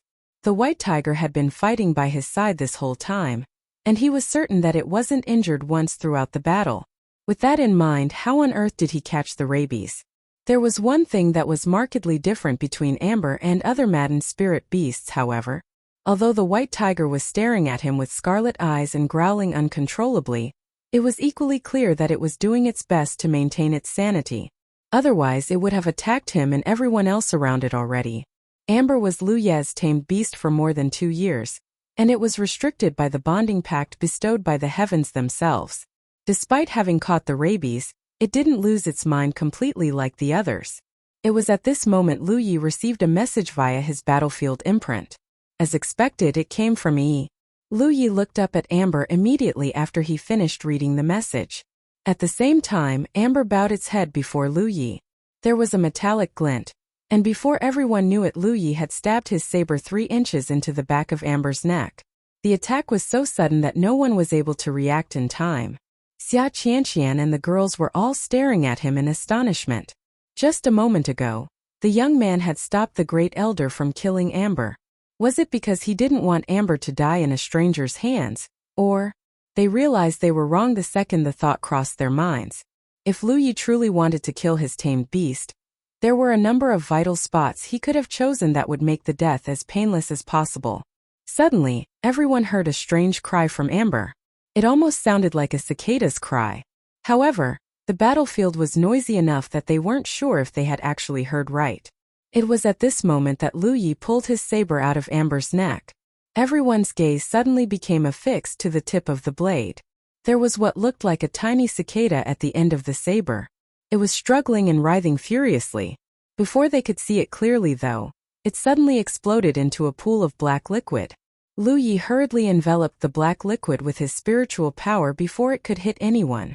Then, he kept it afloat as everyone stared at the black liquid with varying expressions on their faces. At the same time, Amber relaxed the second the strange cicada was removed from the back of its neck. It shook its head once and looked up. The unnatural scarlet coloring its eyes earlier was no longer present. The back of its neck was still leaking blood. But this level of injury was at worst superficial to a powerful spirit beast like Amber. While staring warily at the black liquid being trapped within Lu Ye's energy globe, it walked behind Lu Yi and stayed there. Lu Yi turned around and met Xia Qianqian's eyes for a moment. Then he said, "I found the reason the spirit beast went insane." "What?" Xia Qianqian did not react immediately because she was still stunned by everything she had seen until now. Then realization hit her like a hammer. "You mean that thing you just removed earlier it's not rabies or even a disease. It's a parasite. A parasite is controlling all the spirit beasts." Xia Qianqian's eyes widened in shock. "Are you sure?" 100%. If he was alone, he would not have been able to discover the truth so quickly. It was because the parasite that had buried itself into Amber's neck had blended it perfectly with Amber's aura. The camouflage was so perfect that he could have searched every inch of Amber's body with his spiritual power and still not discover the insect in the end. In fact, this was precisely why the cultivators of the myriad beasts domain never discovered the truth behind the spirit beast's madness. The parasite was so well hidden they couldn't find it even after capturing some crazed spirit beasts and investigating their bodies thoroughly. Amber had to look after it, however. The girl had not shown herself ever since she entered this hidden realm. At the beginning, she didn't notice anything wrong with Amber's body either. Then it started acting strangely, and she hurriedly investigated its body for signs of abnormality. She immediately found the strange parasite and messaged Lu Yi about it. The parasite was so undetectable that Lu Yi still did not know when exactly Amber had caught the parasite. However, he was certain the parasite must be incredibly tiny when it infected Amber at the beginning, so tiny that it could elude even a cultivator's senses. It swiftly grew in size once it had burrowed itself completely into Amber's body. It was impossible to guess what its maximum size was, but it was the size of a cicada when Lu Yi had extracted it from Amber's neck. Unfortunately, the parasite had exploded almost as soon as it was brought to light. Perhaps it was designed that way to avoid being discovered by the cultivators. Everyone around Lu Yi stared at the black liquid trapped inside Lu Ye's energy globe closely. To their shock, it was swimming with many minuscule insects just as Lu Yi had theorized. No wonder it was able to remain hidden until now. After the others were done studying the black liquid, Lu Yi channeled his fire attribute spiritual power and burned every last drop of it. Growl! Amber transformed into its cat form and returned to Lu Ye's shoulder.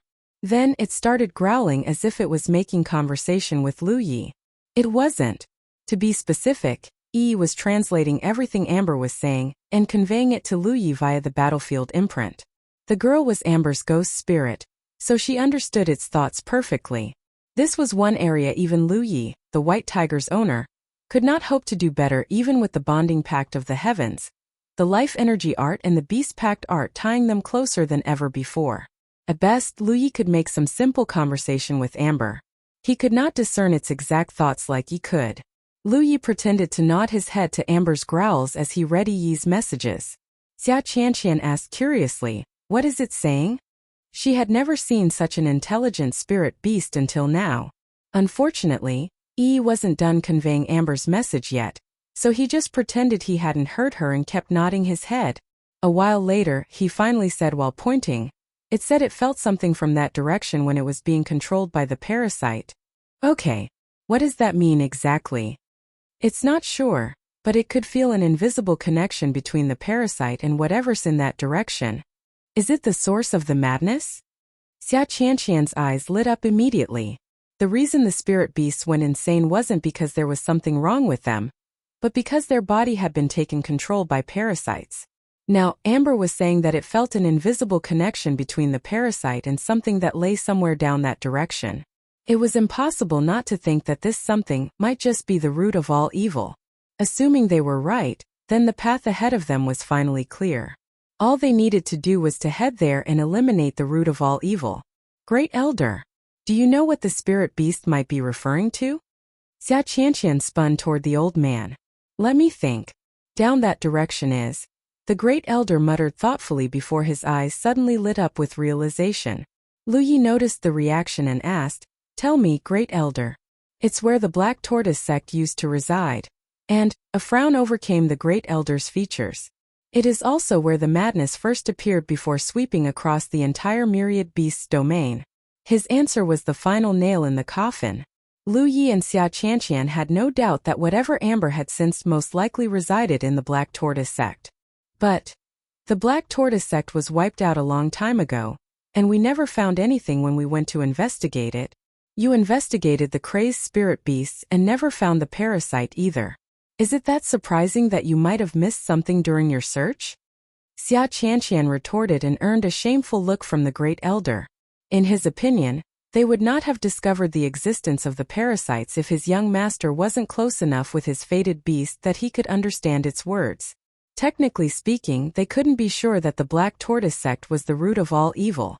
However, it was the best answer they could come up with the information they currently had.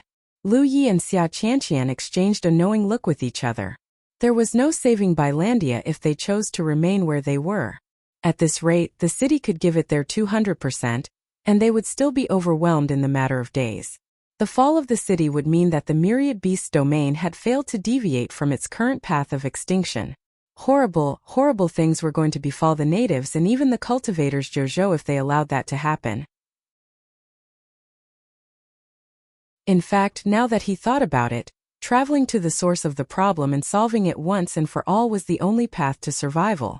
It would be extremely dangerous, but it was the only chance they might survive this. "We're going to have to gather a team," Lu Yi said solemnly. "I'll contact them right away," Xia Qianqian replied before she began messaging her acquaintances. Xia Qianqian was a 9th Order Cloud River Realm cultivator, so her social contacts were way bigger than Lu Ye's as a matter of course. There had to be someone in this hidden realm that was on her list of contacts.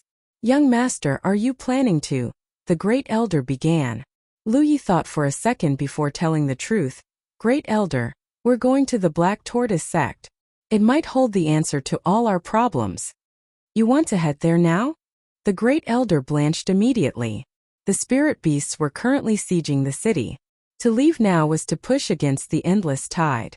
It was dangerous to say the least. "It will be too late if we don't leave as soon as possible. Death is the only thing that awaits us if we stay here." The Great Elder instinctively wanted to advise against such a dangerous course of action, but when he really thought about it, he realized that Lu Yi was speaking the truth.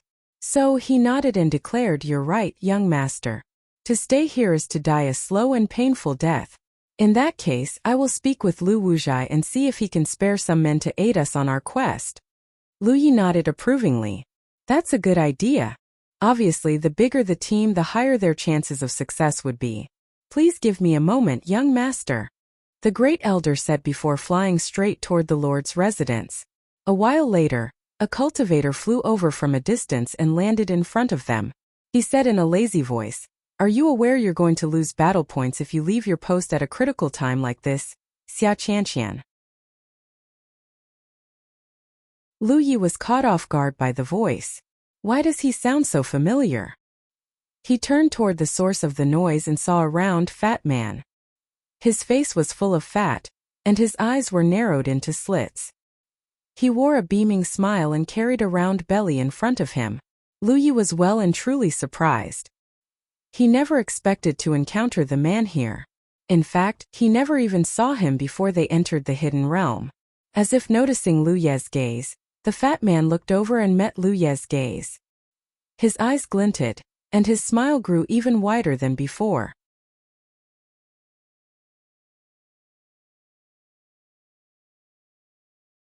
Humanity's Great Sage. Chapter 471, My name is Peng Dehai. What's the matter, Xia Qianqian? The fat man asked while withdrawing his gaze. His acting was so good that no one realized he recognized Lu Yi except Lu Yi himself. I'll tell you about it when everyone's here. The fat man frowned but did not push the matter further. While waiting, he checked his identity pass before grimacing visibly. They deducted 500 battle points from my score. As he said, leaving one's post at a critical time like this costs battle points, and 500 battle points was not a small number. It was enough to purchase 2 white amulets. Another cultivator flew over to the group before withdrawing their sword aura. He was a tall man and a sword cultivator. The fat man greeted him warmly. Brother Zhou Hai. Zhou Hai nodded in acknowledgement and descended on the wall. Then, he tossed a spirit pill into his mouth and meditated in silence. More and more people joined them as time passed. It wasn't long before a couple more cultivators joined their group. Obviously, they had all been called to this location by Xia Qianqian. What was concerning was that the fat man seemed to be familiar with all of them. He could always address the newcomers by their name and make small conversation with them. Xia Qianqian had messaged more people than this, but no one else joined them after that. The fat man said, "Well, it looks like everyone who could attend our little meeting has already arrived. Let's jump straight into business, shall we?" The group turned to look at Xia Qianqian, and the Ninth Order cultivator said calmly, "We found the reason the spirit beasts went insane." Her words immediately caused everyone to perk up. Since they entered the hidden realm and figured out what was plaguing the myriad beasts' domain, they had made multiple attempts to find out the cause of the madness. Unfortunately, their efforts had ended in total failure. Just like the natives, they were unable to find anything wrong with the crazed spirit beasts even after capturing them and investigating them from head to toe. Naturally, they were extremely interested to hear what Xia Qianqian had to say. The cultivators of Zhouzhou were aware that the only way they might survive this hidden realm was to solve the root of the problem. And to solve the root of the problem, they must first figure out what it was. If a greenhorn like Lu Yi could see that there was no way they could defend Bailandia until the end, then the others had to have realized their predicament as well. It was suicide to defend Doggedly City without considering other avenues of action. They were all Cloud River Realm cultivators. No one wanted to die here when they had a bright future ahead of them. Tell us, Xia Qianqian. It's a parasite. A kind of insectoid to be exact. Xia Qianqian replied before relaying everything they had discovered earlier. The sword cultivator named Zhou Hai listened quietly to the end before flying away on his sword. A while later, he returned with a struggling spirit beast with gorgeous fiery red fur. It was probably a blood fox. 3 inches behind the neck, right? Zhou Hai asked Xia Qianqian for confirmation. She nodded affirmatively. That was where we found our parasite, yes? There was a flash of metal and a mournful cry from the blood fox Zhou Hai was holding. Everyone gazed at his sword and found what looked like a struggling cicada at the tip. The parasite exploded into black liquid just a second later. But since Zhou Hai was forewarned about its ability, he was able to move fast enough to annihilate every drop before it could get anywhere. There really is a parasite. Now they knew for certain that what Xia Qianqian said was true. Someone asked, "Unbelievable. If these spirit beasts were all controlled by a parasite, Then why didn't we find anything when we were studying their carcasses? They must have exploded the moment the spirit beast was killed. That is why we didn't find anything. The fat man added with a grimace, insectoids. Why is it always insectoids? It was clear from everyone's expressions that they shared his sentiment. I've never encountered an insectoid that burrowed into a spirit beast and took control of their body, however. Does that mean there's an insectoid nest somewhere in this world? Most likely. But where could it be? The situation won't change if we do not know where it is. Since fellow cultivator Xia summoned all of us over, I bet she already has a clue where it's located. Am I right, fellow cultivator Xia? When the group looked at Xia Qianqian, she answered, "You're right. But I must clarify that I'm not the one who discovered the clue. It is my friend, fellow cultivator Yi6 who found it. He has an extremely intelligent tamed beast that was nearly taken over by a parasite, but was able to hold it off long enough to convey its location and allow Yi6 to remove it. That is why the credit goes wholly to them. Also, when the tamed beast was controlled by the parasite, it felt a strange connection from over there. Everyone followed her finger when she pointed. Assuming that we're not mistaken, it should be where the insectoid nest is located." The fat man gazed at Lu Yi with interest. "Your name is Yi6, is it? What a coincidence. I have a friend who's called that name as well. Allow me to introduce myself. My name is Pang Dehai. Fellow cultivator Pang. What else can you tell us about the insectoid nest?" "I don't know much about the insectoid nest or if there is even an insectoid nest in that location, but I can tell you that my tamed beast definitely sensed something in that direction. Moreover, we got clarification that that is where the headquarters of the Black Tortoise sect used Tobe. The very place where the first outbreak occurred before spreading throughout the whole cultivation world." Everyone's eyes brightened when they heard this. Zhou Hai declared, "That has to be it. The insectoid nest must be located at the Black Tortoise sect. There's no time to waste. Let us depart right away. The sooner we take out the insectoid nest, the sooner we can end this crisis." "Not yet. We're still waiting for someone." Xia Qianqian hurriedly stopped them. It was at this moment a cultivator descended in front of them. It was none other than the great elder who offered to speak with the city lord. His ugly expression told Lu Yi that he hadn't brought good news, however. As expected, the great elder swore loudly. "That muddle-headed idiot who calls himself a city lord. I cannot believe he would do this when we're literally days away from total annihilation. Just how foolish can he be?" He saluted Lu Yi apologetically after the rest. "My apologies for failing you, young master." "What did the city lord say, great elder?"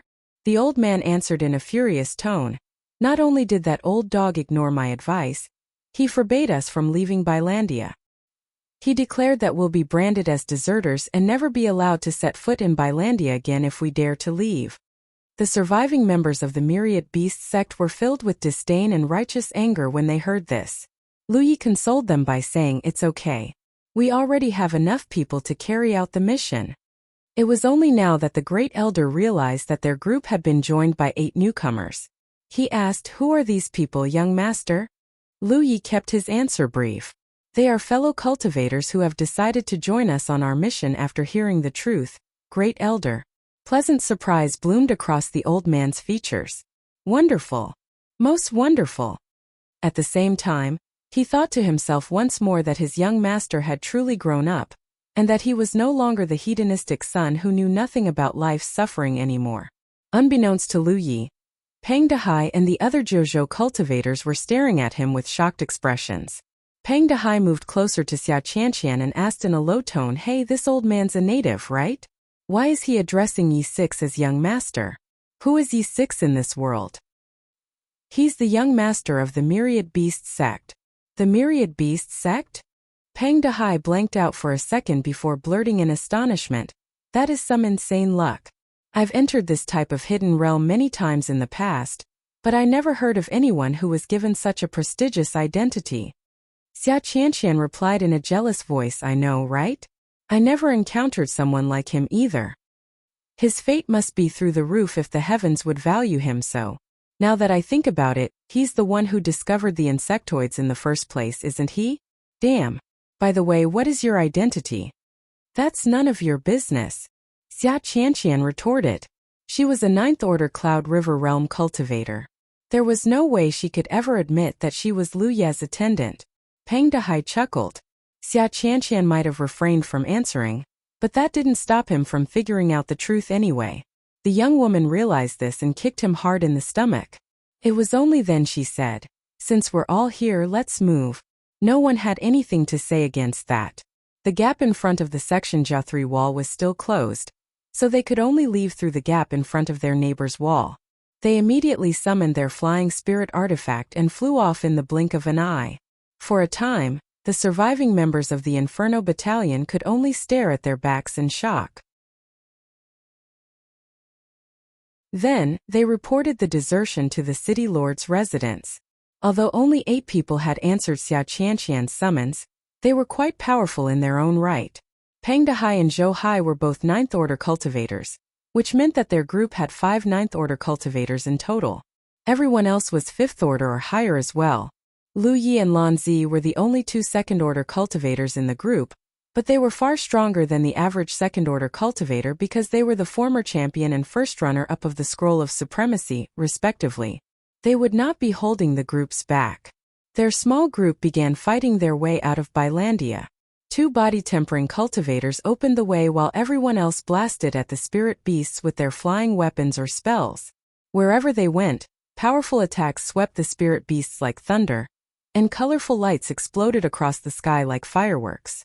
Lu Yi did not face too much pressure because he was positioned at the center of the group, and he was flanked by the Great Elder and the surviving members of the Myriad Beasts sect. Even so, the endless tide of spirit beasts slowly, but surely wore him down. There were just too many of them. He could believe it if someone told him that every spirit beast in the entire Myriad Beasts domain had come to Bylandia. There were enough avian spirit beasts in the sky to blot out the sun, not to mention the sea of spirit beasts on the ground. Their group was powerful enough to handle most threats, but it still took them an entire hour to finally break through the encirclement. They had inevitably lost some members in the process as well. 2 of them were Myriad Beasts sect cultivators, and 1 a Jiuzhou cultivator.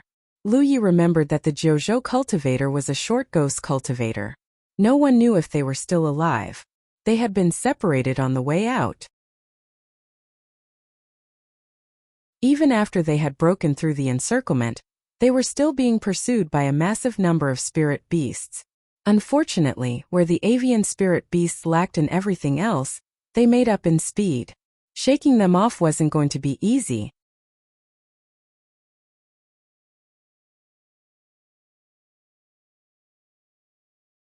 Humanity's Great Sage, Chapter 472, The Black Tortoise Sect. The group thinned the horde of avian spirit beasts chasing after them as they escaped. It wasn't until a quarter of a day later that they finally eliminated all of their pursuers. For a time they simply floated in the air and watched their surroundings for more hostiles. The Myriad Beasts domain was vast, but there wasn't a corner of the world that hadn't been ravaged by the spirit beasts. The entire world reeked of death and carnage. At the front, Xia Qianqian, Zhou Hai and Peng Dehai engaged each other in a quick discussion before Xia Qianqian ordered, "Let's rest for an hour." The group descended on the mountain range right underneath them and quickly found a resting place. Lu Yi tossed 2 spirit pills into his mouth before holding a middle-grade spirit stone in each hand. He didn't need to absorb the spiritual power in the spirit stones to recover his strength, but the pretense was necessary to keep the others from recognizing his abnormality. It was at this moment a fat man sat beside him. It was none other than Peng Dehai. It had been over 2 years since he met the man at Evil Moon Valley, but he was even fatter than he remembered. Lu Yi did not understand how it was possible for a Cloud River Realm cultivator to fail to control his body shape. Lu Yi could not help but recall Lu Shan when he saw Peng Dehai. He was the one who spread his nickname Lu Yi. "Your tamed beast is quite handsome, fellow cultivator Yi," Peng Dehai said smilingly. "You can tame one yourself after we're done here, fellow cultivator Peng. The one thing the Myriad Beasts domain doesn't lack is spirit beasts. I have tried raising tamed beasts in the past, but for some reason they always end up in my stomach," the man said the scariest thing in a nonchalant tone while rubbing his belly. He then lowered his voice and added, "I noticed that the Myriad Beasts sect cultivators are uniquely skilled in the way of beast taming. They seem to be capable of merging their vitality with their spirit beasts to improve their own combat prowess. You should ask them about it if you're interested in the technique. They probably won't reject you considering your identity. The man had clearly seen some things during the earlier battle, things that clashed with what he knew about beast tamers. At the very least, he was sure that no beast tamer in Zhou could have performed some of the feats the myriad beast sect cultivators had displayed. I've already obtained them, Lu Yi replied in a low tone as well. Peng Dehai raised an eyebrow before giving him a thumbs up. Lu Yi wasn't content to end the conversation here, however. He asked, by the way, there is something I want to ask you about, fellow cultivator Peng. Speak. I noticed that you brought up the insectoid nest the moment we told you about the parasites. Why is that? He didn't understand why everyone else seemed certain that there was an insectoid nest somewhere in the myriad beast's domain. He would have asked it sooner, but the timing wasn't right until now. Did you experience an insectoid attack during your time at the Spirit Creek battlefield? Peng Dehai asked. Lu Yi nodded in acknowledgement. Good. That'll save me some breath. Since you've experienced an insectoid attack, you should know that the insectoids do not grow out of thin air. They are all born from an insectoid nest. Going by that logic, the parasites that control the spirit beasts must be born from an insectoid nest as well. Peng Dehai explained patiently, you're still new to the Cloud River battlefield, but you'll come to understand that the insectoids are usually the big bad behind many hidden realms. Generally speaking, the best way to deal with insectoids is to take out their nest. Otherwise, you can kill a billion insectoids, and you'll still be nowhere close to eliminating them. Also, insectoids exist not just in the hidden realms of the Cloud River battlefield, but also Zhou itself. By now, Peng Dehai had Lu Ye's full attention. The reason none of us thought that the big bad behind this hidden realm before Xiao Qianqian told us is because we've never encountered this type of insectoid before. Or perhaps we have encountered them in the past, but they're so well hidden that we never knew they existed until now. We're really glad you discovered the truth, you know that? If not for you, we'd still be stuck defending against an impossible tide of spirit beasts. They would have died if that was the case. Peng Dehai put a hand on Lu Ye's shoulder and said seriously, if you run into a similar situation in the future, always remember to take the insectoids into consideration. And if you do find an insectoid, remember that locating the insectoid nest is the key to solving the root of the problem once and for all. Lu Yi nodded in acknowledgement. How far are we from the Black Tortoise sect, Great Elder? Lu Yi turned to the Great Elder and asked. The old man answered, looking at our current pace, I reckon it will take another 4 to 6 hours to get there. All things considered, that's close enough. Lu Yi silently compared the directions he got from Amber earlier to their current destination. It was a good match. He was growing more and more certain that the Black Tortoise sect was the right destination. The group resumed their journey after an hour had passed. Everyone looked much better after catching an hour's rest. They did not encounter any resistance or even a single spirit beast on their way to the Black Tortoise sect.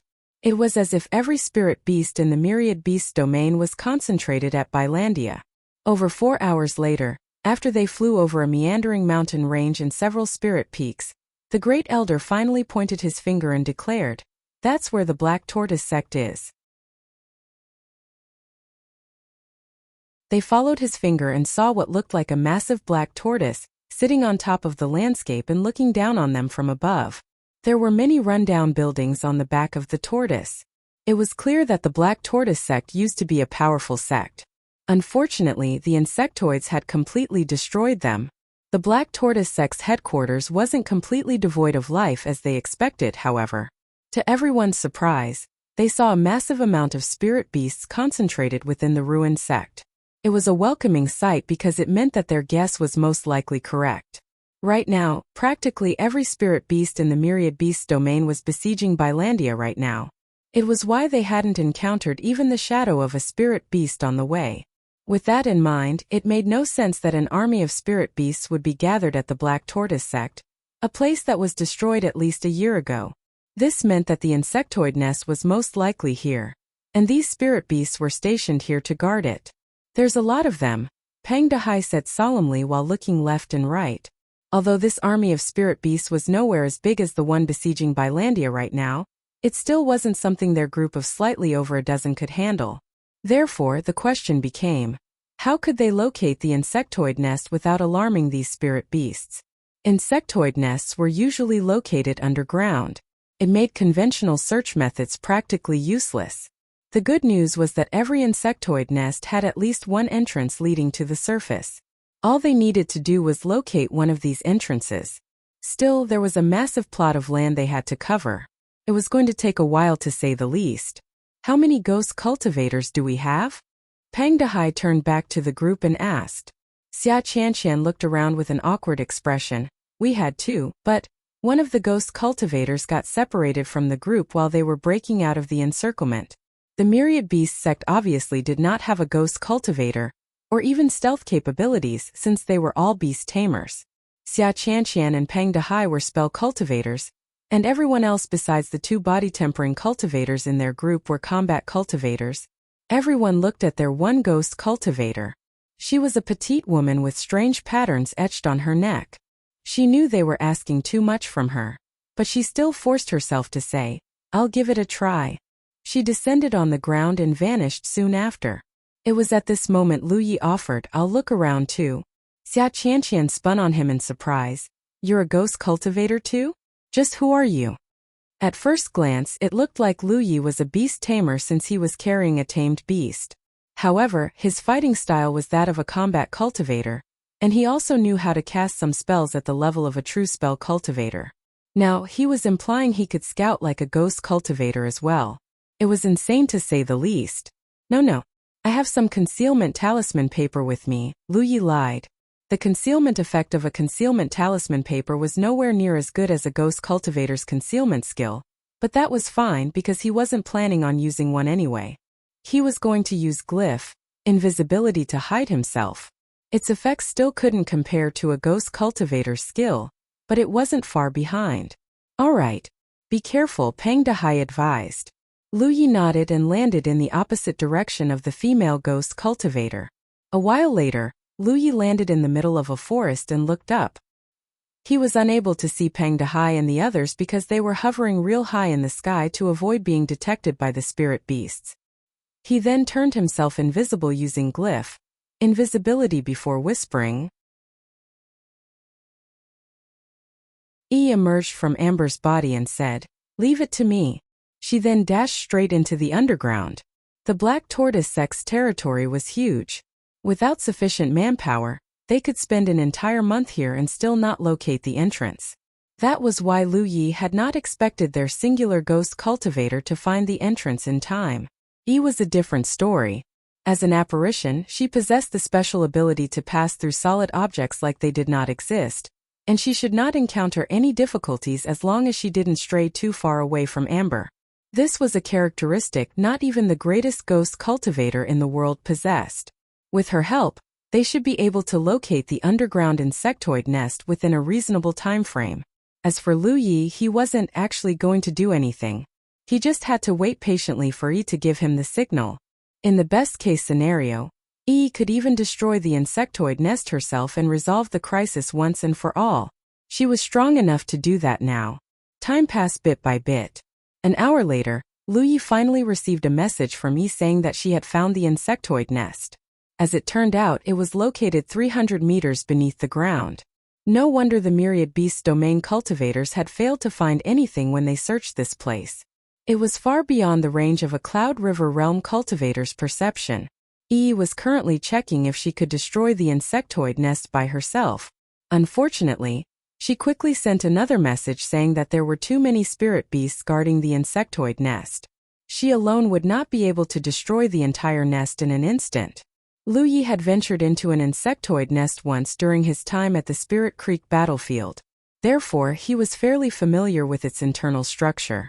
He immediately told her to stay her hand and just focus on finding a tunnel that would lead to a surface entrance.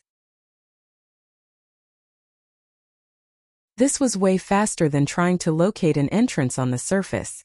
Another hour passed, and Yi messaged saying that she had found an entrance.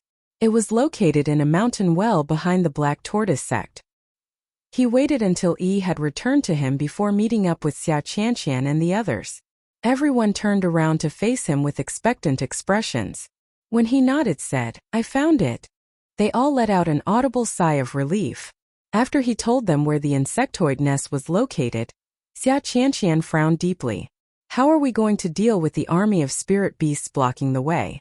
It'll take too long to thin them little by little, but if we don't, they're definitely going to catch us in a pincer attack."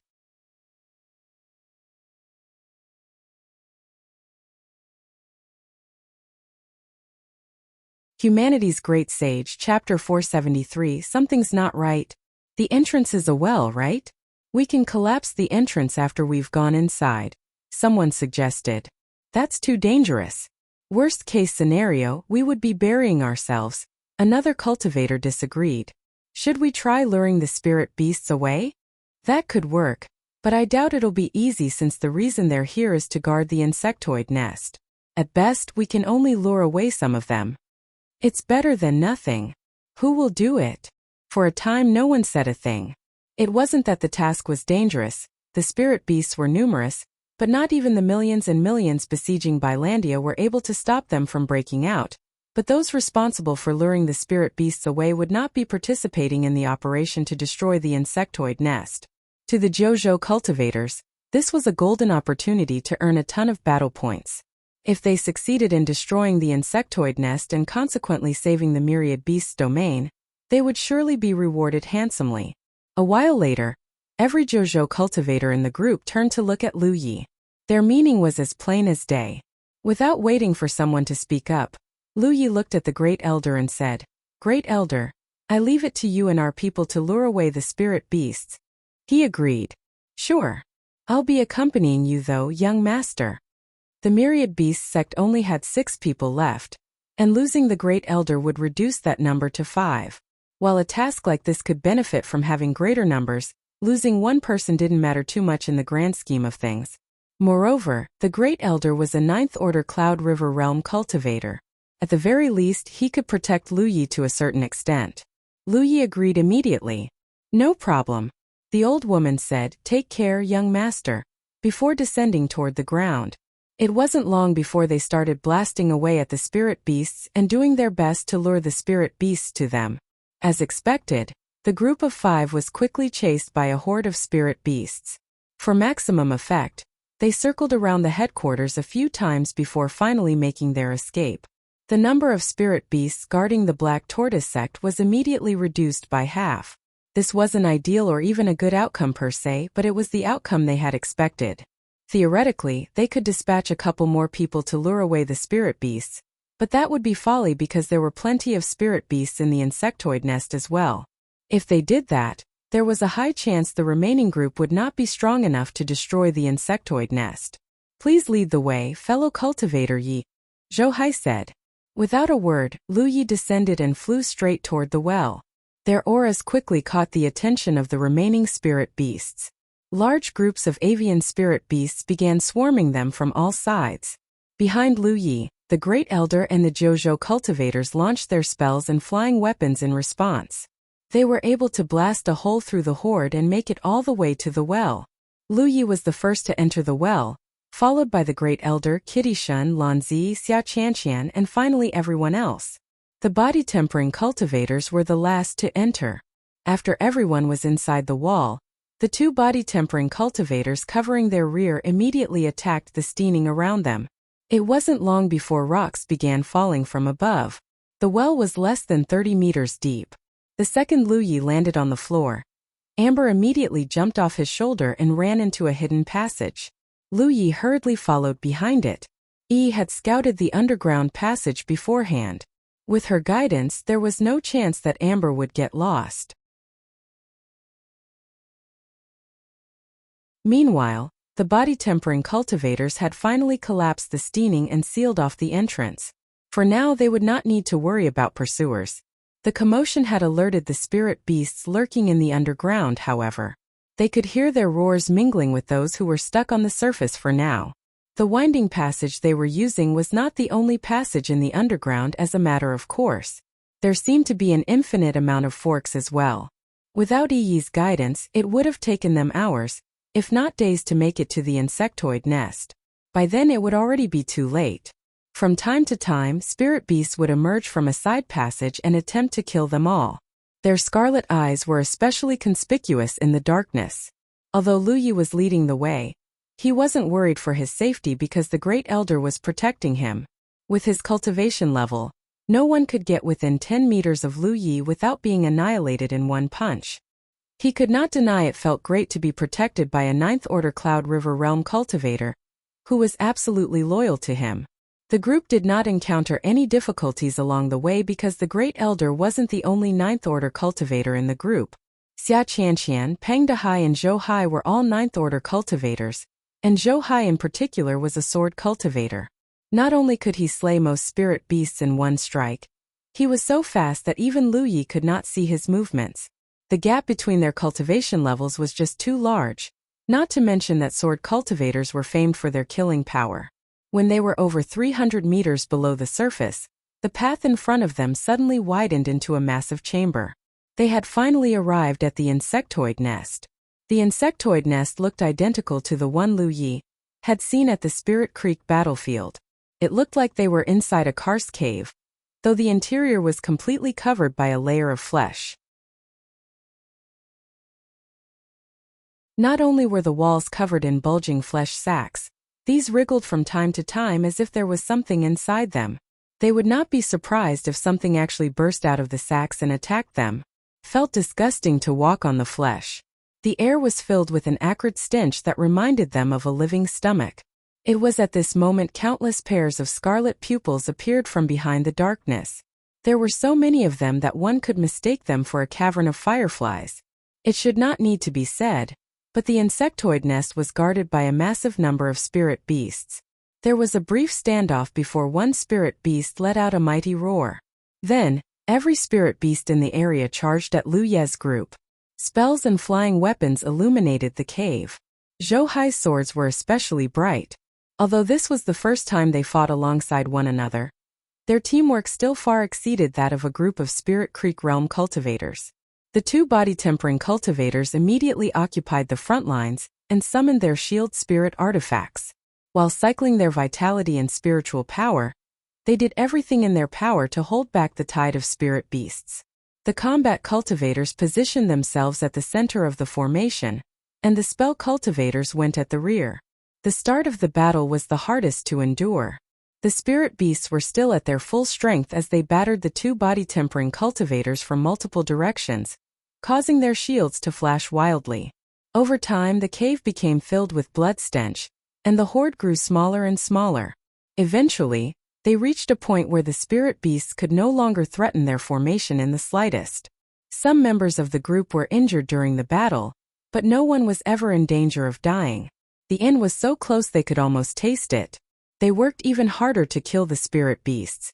An hour later, they finally took out every spirit beast in the insectoid nest. Carcasses piled like little hills all over the place. Suddenly, Xia Qianqian said, "Something isn't right about this." "I agree." Peng Dehai panted while tossing a vital spirit pill into his mouth. Zhou Hai was silent, but the fact that his aura remained strong proved that he was on full alert. Even the Great Elder was sticking to Lu Ye's side with a tight expression on his face. All the 9th Order cultivators sensed that something was amiss. This was supposed to be the battle that decided it all, but they had barely encountered any difficulties at all.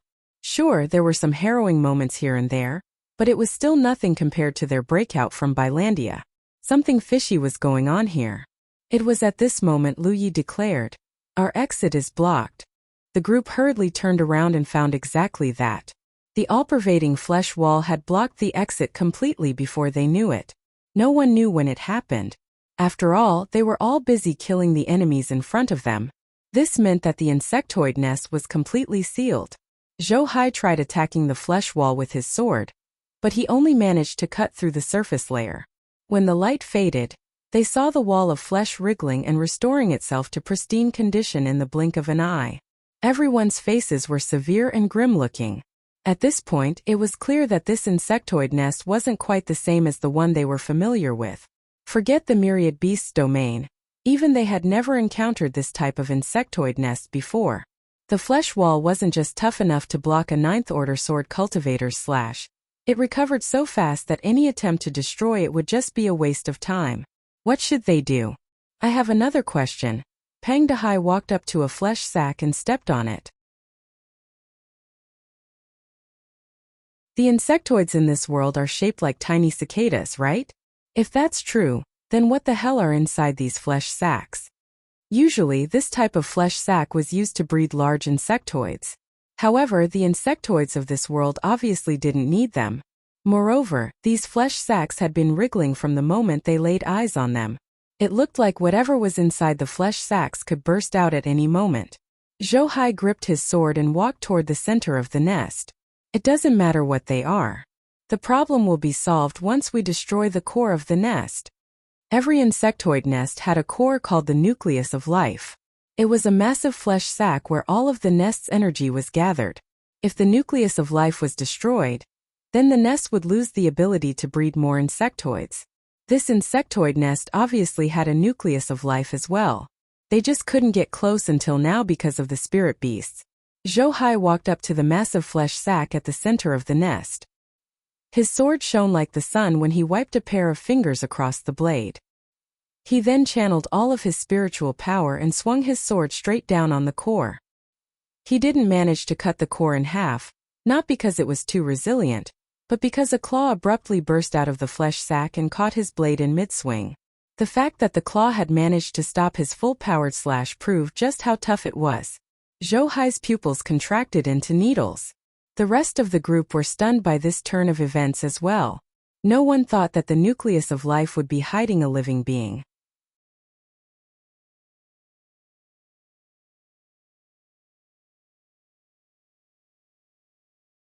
Humanity's Great Sage. Chapter 474 Niumeng. A pair of scarlet beams erupted from within the flesh sac. It took them a second to realize that they were a pair of human eyes. Just like the crazed spirit beasts, they were unnaturally bright, crimson, and utterly devoid of emotions. Only madness and violence dwelled in those pupils. Every hair on Zhou Hai's body was standing on end, and it wasn't just because of the alarm bells blaring in full force inside his head. He immediately withdrew his sword and leaped away from the strange human without a second thought. Unfortunately, he was just a little too late. What looked like a hoof abruptly burst out of the flesh sac and struck Zhou Hai dead center in the abdomen. The kick was so swift and powerful that it shattered his protective aura in an instant and sent him flying across the air.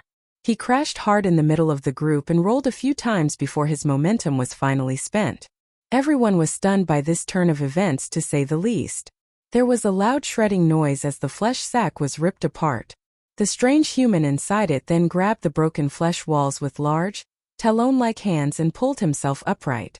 His entire body was covered in some sort of sticky liquid. It was clear he was no ordinary human being. Not only was he unnaturally tall and muscular, he had a pair of bull horns on his head, talon-like hands, hoof-like feet, and even a small tail attached to his back. At first glance, the strange man looked like a mutant cultivator. However, the group quickly amended their impression when they observed him a little longer. It was at this moment the great elder suddenly blurted, "Niumeng? Niu who?" Lu Yi asked with a frown. "He is Niumeng, the sect master of the Black Tortoise sect," the great elder explained. The situation immediately took a turn for the eerie. The group had come to destroy the insectoid nest, and one might say that they were halfway to success by reaching the nest itself. What happened after that was nothing like what they expected, however. For starters, no one knew why the sect master of the Black Tortoise sect would emerge from an insectoid nest's nucleus of life. Second, they did not understand why he looked like a mutant cultivator. Third, the insectoid nest should be shriveling rapidly since its nucleus of life was destroyed, but in reality it did not look like it was affected in the slightest. Finally, Niumeng was overflowing with vitality. He already looked like a formidable enemy in the first place, but his vitality was something no Cloud River Realm cultivator should possess. "Careful. He's very powerful," Zhou Hai warned while clutching his stomach and spitting out a mouthful of blood. The surprise attack had been way too close from comfort. It could have killed him outright if he hadn't sensed it coming beforehand. "He's being controlled by a parasite," Xia Qianqian said solemnly. Of all the unnatural things that had occurred since they entered the insectoid nest, This was the one that scared them the most.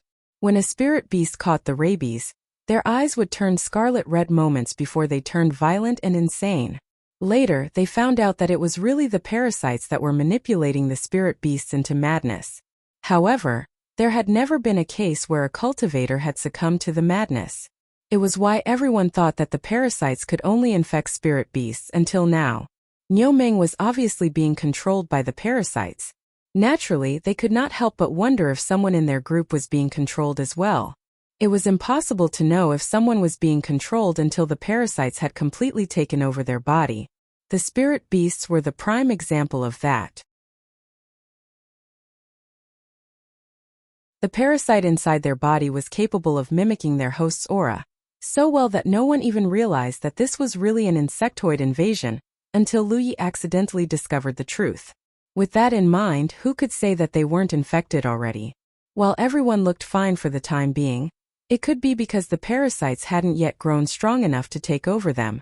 It was at this moment Lu Yi declared loudly, "Calm down, people. I promise you we aren't infected by parasites."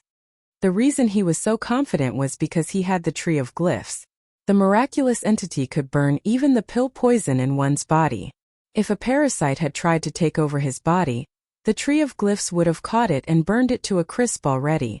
However, he never sensed something like this since he entered the myriad beast's domain. "How do you know?" someone asked, but Lu Yi did not give them an answer. The truth wasn't something he could tell anyone. The group was still whispering among themselves when suddenly, they heard shredding noises from all around them. What they saw next chilled them to the core.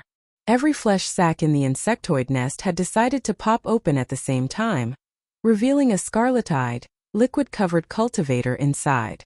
Some of them looked like mutant cultivators just like Niu Meng, and some looked completely human.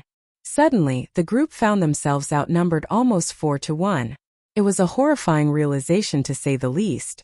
Before this, they thought that getting to the insectoid nest would be the most difficult part of this mission.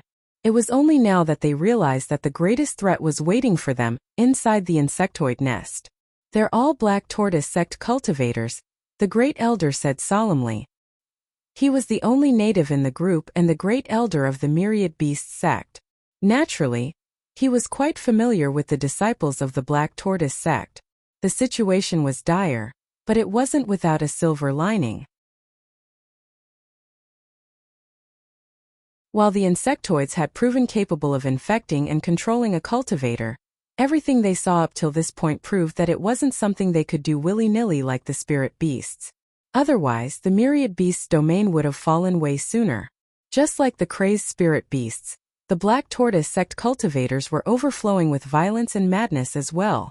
Escape wasn't an option as the insectoid nest was completely sealed right now. The only way they might live was to slay every infected cultivator in the chamber. The group would dearly like to hold a discussion before engaging the Black Tortoise sect cultivators in battle, but of course the enemy wasn't going to give them the time to do so. The battle kicked off almost as soon as the cultivators had burst out of the flesh sacs. Vitality and spiritual power surged as the Jojo cultivators and one myriad beast sect cultivator tightened their formation. They pressed their backs against a flesh wall and braced themselves against the incoming assault. As usual, the body-tempering cultivators stood at the forefront and blocked as many attacks as possible. Their shield spirit artifacts flashed violently as flesh, metal and spells rained down from every direction. To the group's astonishment and relief, the Black Tortoise sect cultivators fought like mindless beasts despite drastically outnumbering them. They were controlled by the parasites, but the trade-off was their intelligence and rationality. They knew how to channel spiritual power into their limbs to strengthen their attacks, but that was it. They even bit at them like animals. The Jojo cultivators calmed down a little. The Black Tortoise sect cultivators didn't just outnumber them. Their average cultivation level was higher as well. If these people could fight at their full strength, then this would have been an absolute massacre. Violent impacts and colorful explosions reverberated throughout the insectoid nest as both sides fought. Although the Jojo cultivators were at a complete disadvantage in terms of quantity and quality, they were able to hold out thanks to a tight formation and a flexible set of skills. On the other hand, the Black Tortoise sect cultivators were immune to fear and pain just like the spirit beasts. They continued to attack like wild beasts even though their blood was spilled, and they took fatal wounds all over their bodies. It didn't matter though. At this rate, it was only a matter of time before they killed them all. What really concerned the group wasn't the overwhelming number of cultivators attacking their formation but Niu Meng. The sect master hadn't attacked them like the rest of the Black Tortoise sect cultivators. Since sending Zhou Hai flying with an explosive kick, the man had simply stood where he was and watched them in silence. The man's vitality was as glaring as a lighthouse in the dead of the night. It was impossible to ignore him even if they tried. Zhou Hai unleashed a slash that sent a Black Tortoise sect cultivator's head flying across the air. The cultivator had not stopped attacking even after they had blasted away his limbs, but the decapitation caused him to stop moving entirely. The only way to kill them is to cut off their heads. He immediately yelled. The Black Tortoise sect cultivators were all controlled by a parasite. It was impossible to say if the cultivators were alive or dead, but the point was that they were immune to pain, and no amount of injury seemed good enough to stop them. The only way to end them once and for all was to cut off their heads. The group immediately redirected their attacks. Just a moment later, another Black Tortoise sect cultivator lost his head and collapsed lifelessly on the ground. It was at this moment Niu Meng finally made his move. The sect master charged forward with a speed that did not match his monstrously huge body at all, bowling over an unfortunate Black Tortoise sect cultivator who happened to be in his way in the process. Despite the interruption, he easily kicked one of the two body-tempering cultivators blocking in front of the group over his head, causing him to turn white as a sheet and spitting out a shower of blood. Even his shield spirit artifact turned dim and became covered in cracks. Having smashed open a gap in their defense line via brute force, Niu Meng proceeded to bend his leg back and launched a mighty kick at the 6th Order combat cultivator directly in front of him. Considering that the same kick had launched a body-tempering cultivator into the air a second ago, there was no way the man would survive if it landed. The combat cultivator wanted to dodge out of the way, but he just wasn't fast enough. Zhou Hai tried to interrupt the attack by landing a vertical slash right on top of the hoof, but the blade struck bone and let out what could only be described as a metallic clang. Right after that, bang! A shower of blood and gore struck everyone standing next to the combat cultivator. The man himself was nowhere to be seen. Niu Meng had literally exploded him with a single kick. Everyone's scalp tingled at the horrifying sight. That was about the most direct impression of the kick they could get without experiencing it with their own body. That was just the beginning of Niu Meng's assault, however. While ignoring the holes Zhou Hai was putting all over his body, the sect master reached out and grabbed another combat cultivator's head with a giant hand. Then he squeezed and popped the poor bastard's head like a watermelon. That was two people gone just like that. It was only then Niu Meng threw a swipe at Zhou Hai and knocked him away. One man had single-handedly destroyed their tight formation. Kitty Shun's eyes widened, and her blood turned ice cold. Niu Meng's eyes were locked on hers as he launched a kick at her. The young woman was only a 5th Order cultivator. There was no world she might survive if the kick so much as brushed against her skin.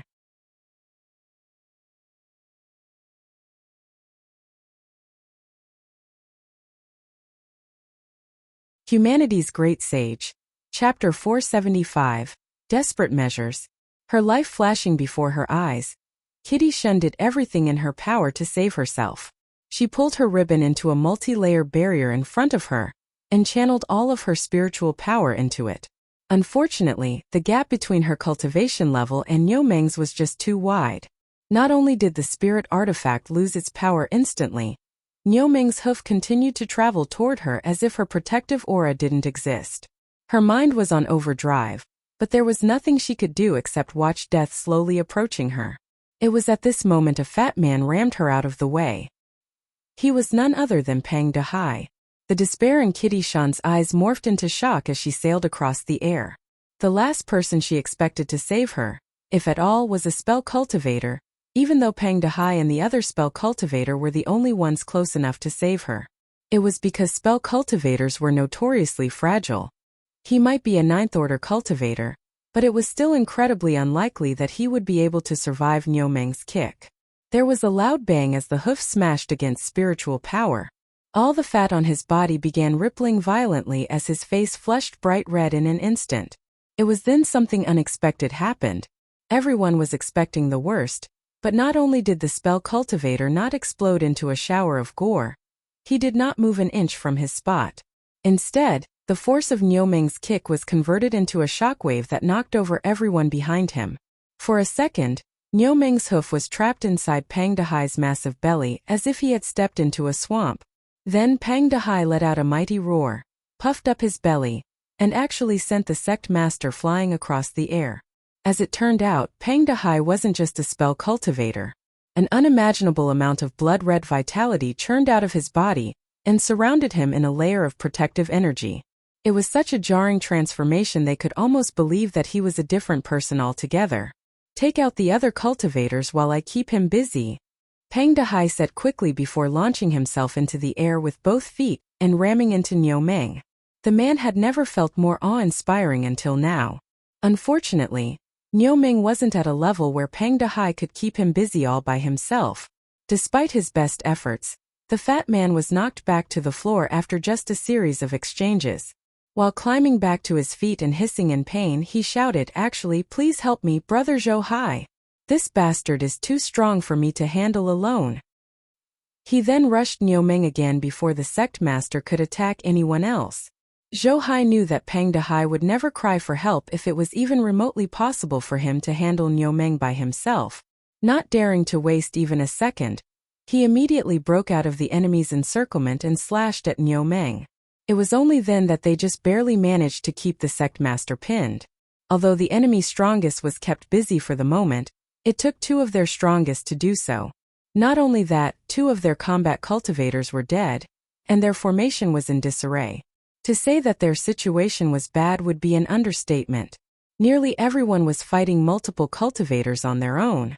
Lu Yi was currently fighting against 3 Black Tortoise sect cultivators, and if they were on the same cultivation level as him, he would have annihilated them in the blink of an eye. However, 2 of them were 5th-order cultivators, and the third was a 7th-order cultivator.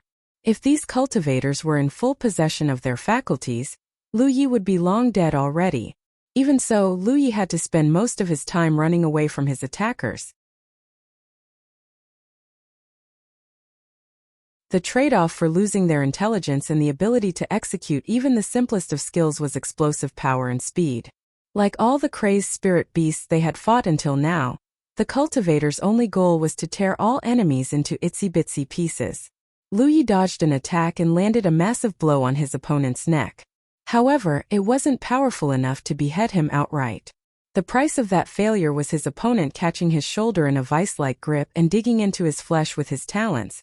Lu Yi managed to pull free, but not without losing his sleeves and a good chunk of the flesh on his shoulders.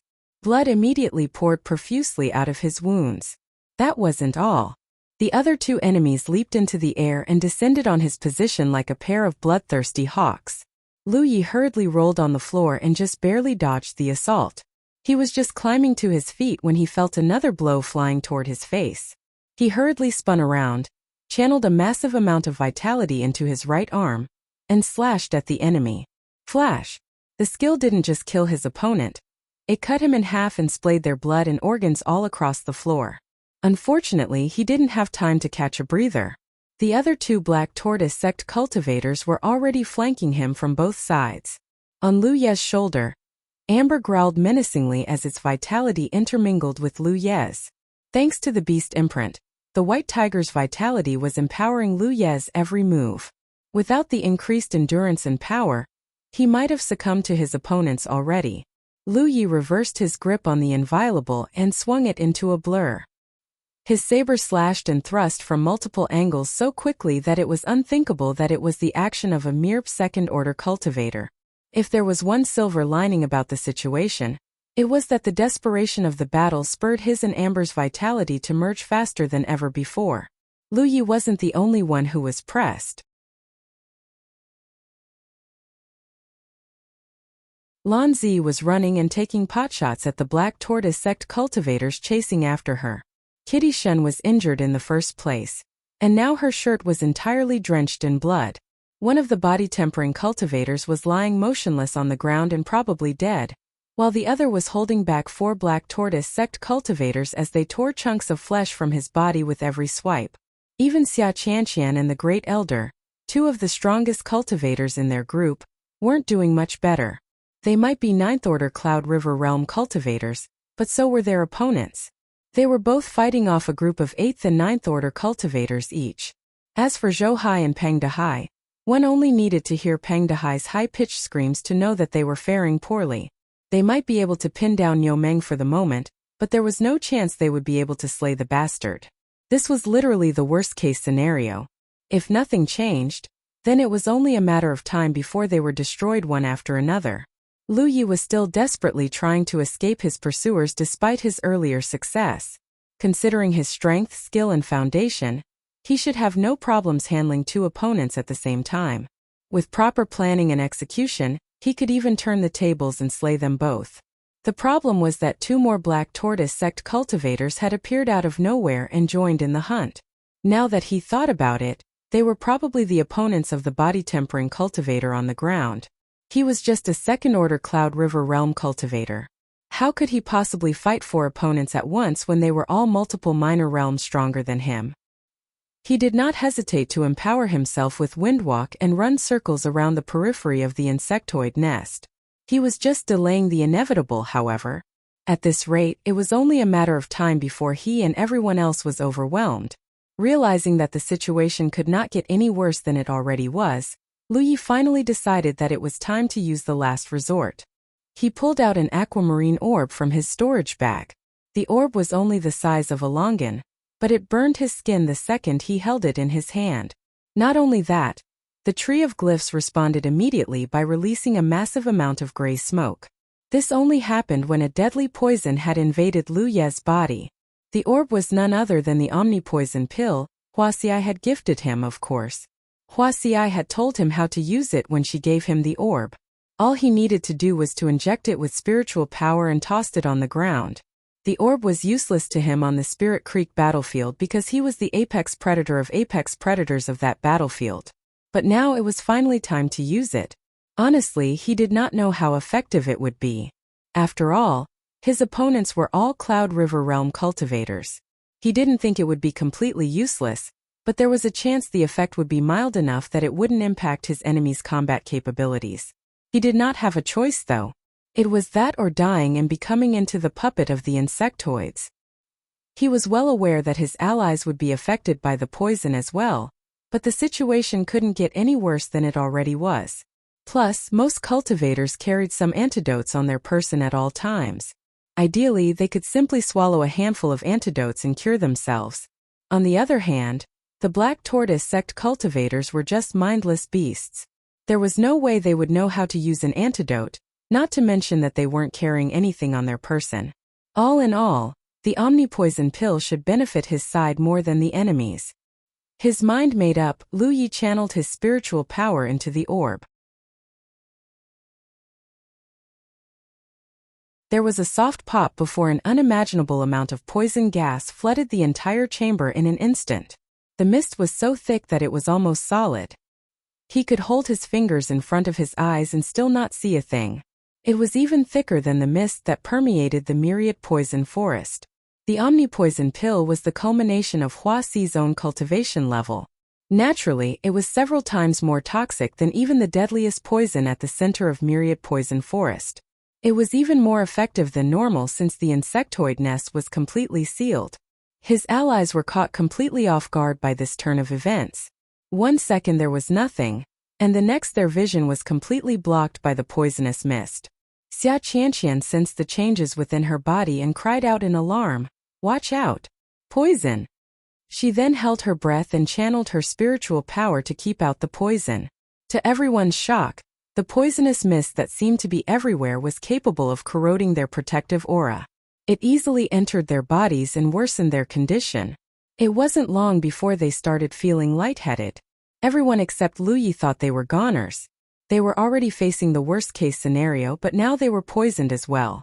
They were sure that they were going to die here. However, the group quickly discovered that they weren't the only ones who were poisoned. The Black Tortoise sect cultivators were facing the same problem. Their movements suddenly slowed dramatically, and their strength wasn't nearly as explosive as it was before. There was no time to waste. They hurriedly swallowed their antidotes and hastened its digestion with their spiritual power. It was only then that their symptoms lessened a little. They were Cloud River Realm cultivators. It was incredible that Huaxi's omnipoison pill, something she had created as a Spirit Creek Realm cultivator, was effective even on their strongest, but the symptoms definitely weren't unmanageable. Meanwhile, Luyi discovered that the 4 Black Tortoise sect cultivators chasing after him suddenly slowed down drastically. Their auras had turned completely green as well. When he looked within himself, he discovered that the Tree of Glyphs was working overtime and consuming its fuel non-stop to purge the poison.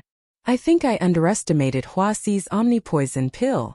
He wondered if Huaxi had more.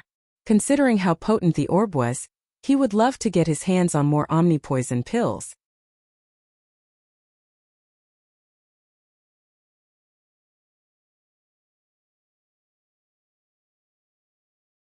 Humanity's Great Sage, Chapter 476, The True Nucleus of Life. In the myriad poison forest, aboard Huaxi was counting the omnipoison pill she had created in her room. 8, 9, 10. Huaxi's cultivation method was different from everyone else's. Ever since she accepted the inheritance in full, she grew her strength by consuming and refining poison. That was why she stayed at the myriad poison forest. The poisonous fog here was basically an all-you-can-eat buffet, not to mention the countless poisonous flora and fauna that lived in these lands. However, her cultivation couldn't go higher after reaching Heaven 9, and ascending to the Cloud River realm now meant she would miss out on the myriad poison forest permanently unless she was willing to pay the contribution points to re-enter the Spirit Creek battlefield. That was why she had no choice but to reduce her cultivation level by creating omnipoison pills. Luyi thought that the omnipoison pill was just a trump card Huaxi created to attack her enemies, but in reality it was the culmination of her cultivation. When she was done with the myriad poison forest, and she was ready to ascend to the Cloud River realm, she could simply reabsorb the omnipoison pills and convert them back into her cultivation. Every time Huaxi finished creating an omnipoison pill, her cultivation level would drop to Heaven 8. This was why the orb was so potent as to affect even a Cloud River realm cultivator. The good news was that they were all Cloud River realm cultivators. If they were at the Spirit Creek realm, then they would probably perish within seconds after being enveloped by the fog. Of all the cultivators present, Luyi was the only one who was completely immune to the poison. When he realized that the footsteps behind him had grown heavy and discombobulated, he abruptly spun around and charged toward the noise. The 4 Black Tortoise sect cultivators had pushed him so hard that all he could do was run. Now it was finally time to fight back. He only ran a couple of steps when a pair of scarlet lights abruptly emerged from the fog. Without hesitation, Luyi wreathed his saber in flames and swung it where he thought the enemy's neck was. The attack was empowered by 2 sharp edges, and his vitality was joined with ambers. As a result, the attack was even faster and stronger than normal. There was a dull thud and a splashing sound when the attack connected. The scarlet light residing in the cultivator's pupils faded completely before it even hit the ground. As it turned out, the poison was incredibly effective against the Black Tortoise sect cultivators. They were mindless creatures who could only act according to their instinct in the first place, and the poison had slowed their reaction speed to a crawl. As a result, the cultivator Luyi had just killed was unable to respond to the attack in time. Not one to give up his momentum after seizing it, Luyi ran right into the middle of the enemy group, dodged all of their attacks, and beheaded yet another powerful foe. The headless corpse instantly lost all of its energy and collapsed limply on the floor. Luyi was about to extend his kill streak by one more when a heavy object collided into his side and pushed him at least 30 meters away from his original position. Kitty Shun's battlefield was right next to Luyi's, and she was currently wrapping her enemies with her ribbon and tossing them left and right. That was what had collided into Luyi earlier, an enemy cultivator she had tossed away with her ribbon. Kitty Shun's problem was that she was so affected by the poison that she was incapable of unleashing even half of her normal strength. Moreover, her spirit artifact was more suited for binding an enemy than killing them. As a result, she was unable to kill her attackers even though the poison affected them more than it affected her. It was at this moment she saw that she had accidentally hit Lu Yi with her attack. This gave her an idea, however. She flicked her wrist and caught an enemy cultivator with her ribbon instantly. Then she tossed him in Lu Yi's direction. Lu Yi had just caught himself when he saw yet another body flying toward him. Realizing Kitty Shun's plan, he immediately brought down his saber and successfully decapitated the enemy. "Let's do this!" Lu Yi yelled while breaking into a run. Although they hadn't verbally communicated their plan, they knew exactly what the other person was thinking, almost as if their minds were connected. Kitty Shun tossed her ribbon at an enemy cultivator in Lu Yi's path and immobilized him completely, allowing the combat cultivator to decapitate with insulting ease. Without pause, he dashed past Kitty Shun and blocked an incoming attack that was directed at her head. The two cultivators passed each other again and again as they worked together to annihilate the attackers around them. From time to time, Kitty Shun would deliver a bound attacker right in front of Lu Yi like a gift. A moment later, Lu Yi stopped beside Kitty Shun and panted a little. The woman's complexion was unnaturally green, but her eyes were filled with deep relief as well. Just a moment ago, it looked like they would be overwhelmed by their attackers. Now all their enemies were dead. There was no time to rest though. Together, they rushed toward the next closest battlefield. The next battlefield belonged to their surviving body-tempering cultivator. The last time Lu Yi saw him, he was fending off 4 cultivators by himself. The only reason he was still alive was because he was a powerful 7th-order cultivator. Right now, he was doing his best to block the enemy's frenzied assault with his shield spirit artifact. His skin and his aura were eerily green just like Kitty Shun, but unlike her, he was a durable body-tempering cultivator with a massive reservoir of vitality in his body. That was why his symptoms were a lot milder. Not only that, the headless body lying beside his feet suggested that he had taken out one of the attackers on his own. Even if Lu Yi and Kitty Shun hadn't come to his aid, he probably could have held out long enough to kill them all. Ribbon and saber danced through the air as Lu Yi and Kitty Shun hit the attackers from behind. The body-tempering cultivator did not hesitate to launch his counter-attack as well. A moment later, the Black Tortoise sect cultivators lay dead at their feet. Without pause, the trio moved to the next battlefield. Like a snowball that grew bigger and bigger as it rolled down a snowy hill, the group kept growing in size, and their enemies kept falling like flies. Finally, the scattered group was joined once more. Everyone looked like shit, and not just because the poison turned their auras and their skin as green as a plant. Not even the strongest among them, the Great Elder and Xia Qianqian, were able to avoid taking some injuries. Not only that, their symptoms were slowly but surely worsening over time. Although they had consumed an antidote, the poisonous mist was thinning at an excruciatingly slow rate because the insectoid nest was sealed.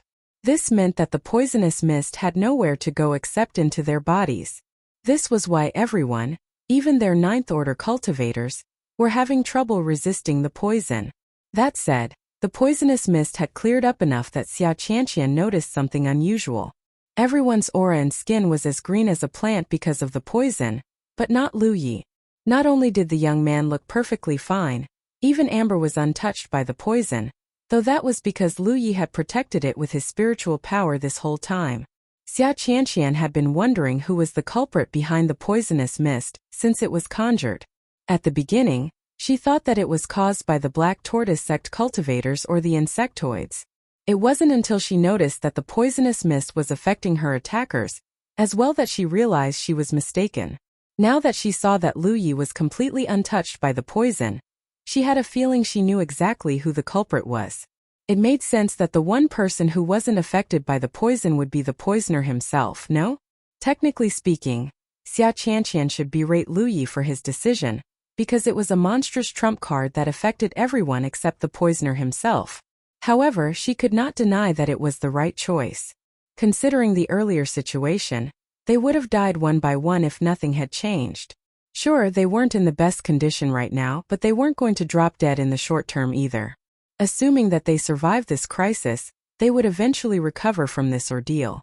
Meanwhile, Zhou Hai and Peng Dehai were still fighting against Niu Meng, the sect master of the Black Tortoise sect. The situation didn't look good though. One of Peng Dehai's arms was broken, and one of Zhou Hai's legs was bent in an unnatural manner. Even worse, Niu Meng looked as fresh as ever even though he was taking multiple hits by the second. The sect master was expressionless, but his violent, cruel eyes told a different story. His attacks were simple and practically monotonous, but there was so much force behind them that Zhou Hai and Peng Dehai felt like death was breathing down their necks the whole time. Technically speaking, they should be overwhelming Niu Meng because their cultivation levels were equal, and they outnumbered the sect master 2-1. He was also fighting mindlessly because he was being controlled by a parasite. In reality, the duo was just barely keeping Niu Meng at bay. Something clearly wasn't right about this. What concerned Lu Yi even more was the fact that Niu Meng looked completely unharmed. He was sure Niu Meng had taken a wound from Zhou Hai when he made his first move, so why? Lu Yi quickly figured out the answer. Zhou Hai was aiming at Niu Meng's arm and successfully scored a hit that penetrated all the way to the bone, but the wound had wriggled and healed in just a matter of seconds. It was such a stunning sight that no one could say a thing for a couple of seconds. It should not be possible for anyone at the Cloud River realm level to recover so quickly, and yet there was no denying the reality that happened right before their eyes. His life energy, Xia Qianqian suddenly blurted out in realization. He's the core of this nest. The true nucleus of life. Every insectoid nest contained a core.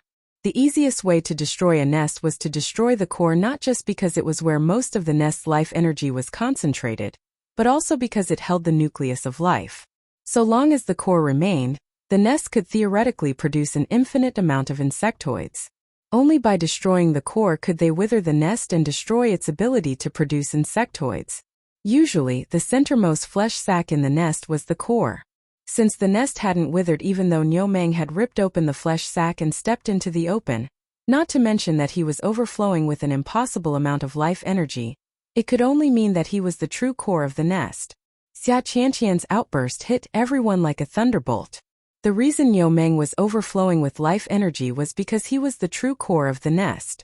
No wonder the sect master had regenerated from his wounds instantly. The revelation wasn't something to be happy about, however. It meant that the only way to destroy the insectoid nest was to kill Niu Meng. They couldn't even escape because the nest was completely sealed. However, how could they kill an enemy that could regenerate from his wounds instantly?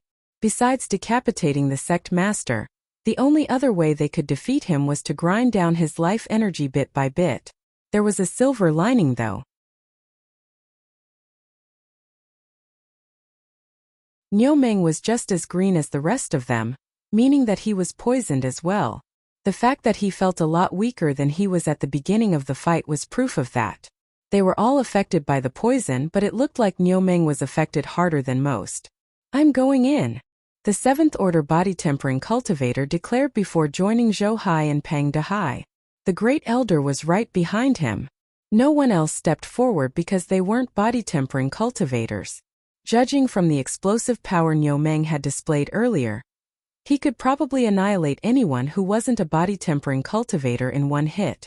Not even a 9th Order cultivator was safe from him. For example, someone like Xia Qianqian might die in one hit because she was a frail spell cultivator.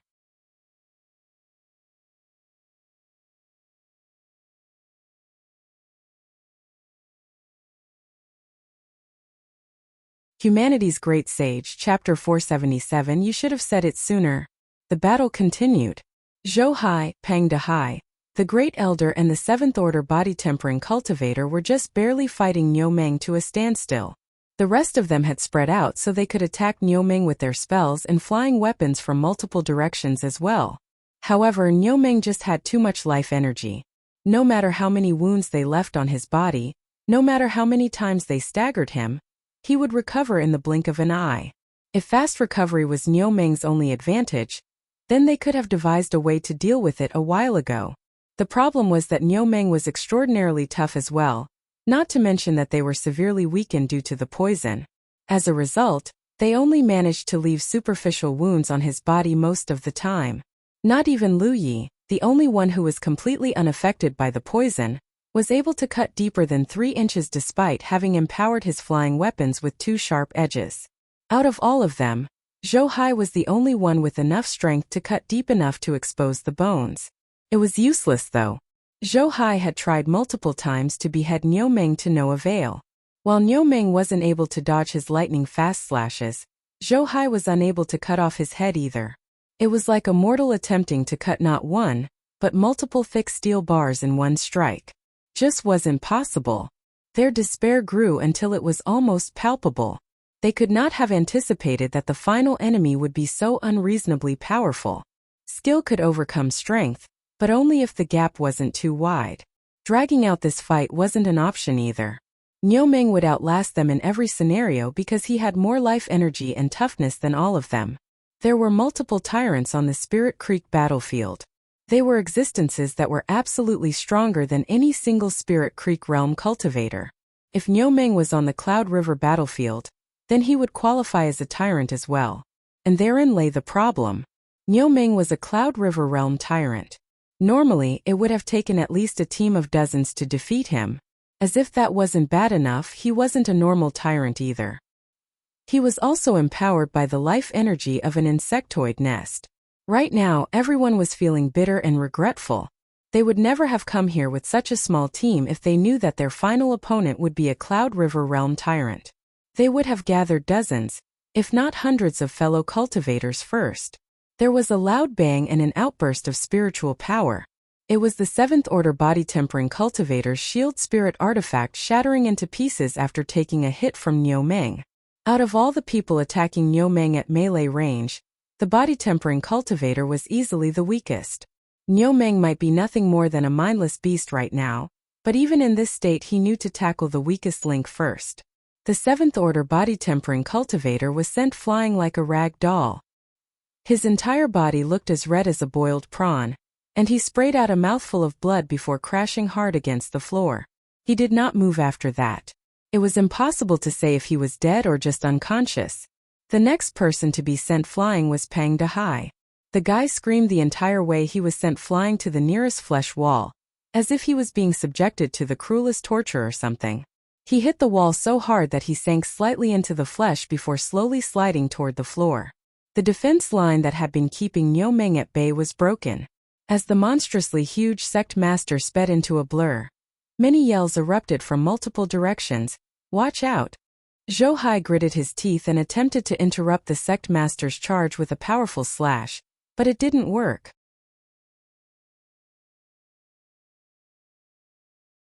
The next moment, Niu Meng appeared beside Xia Qianqian and cast a dark shadow over the spell cultivator.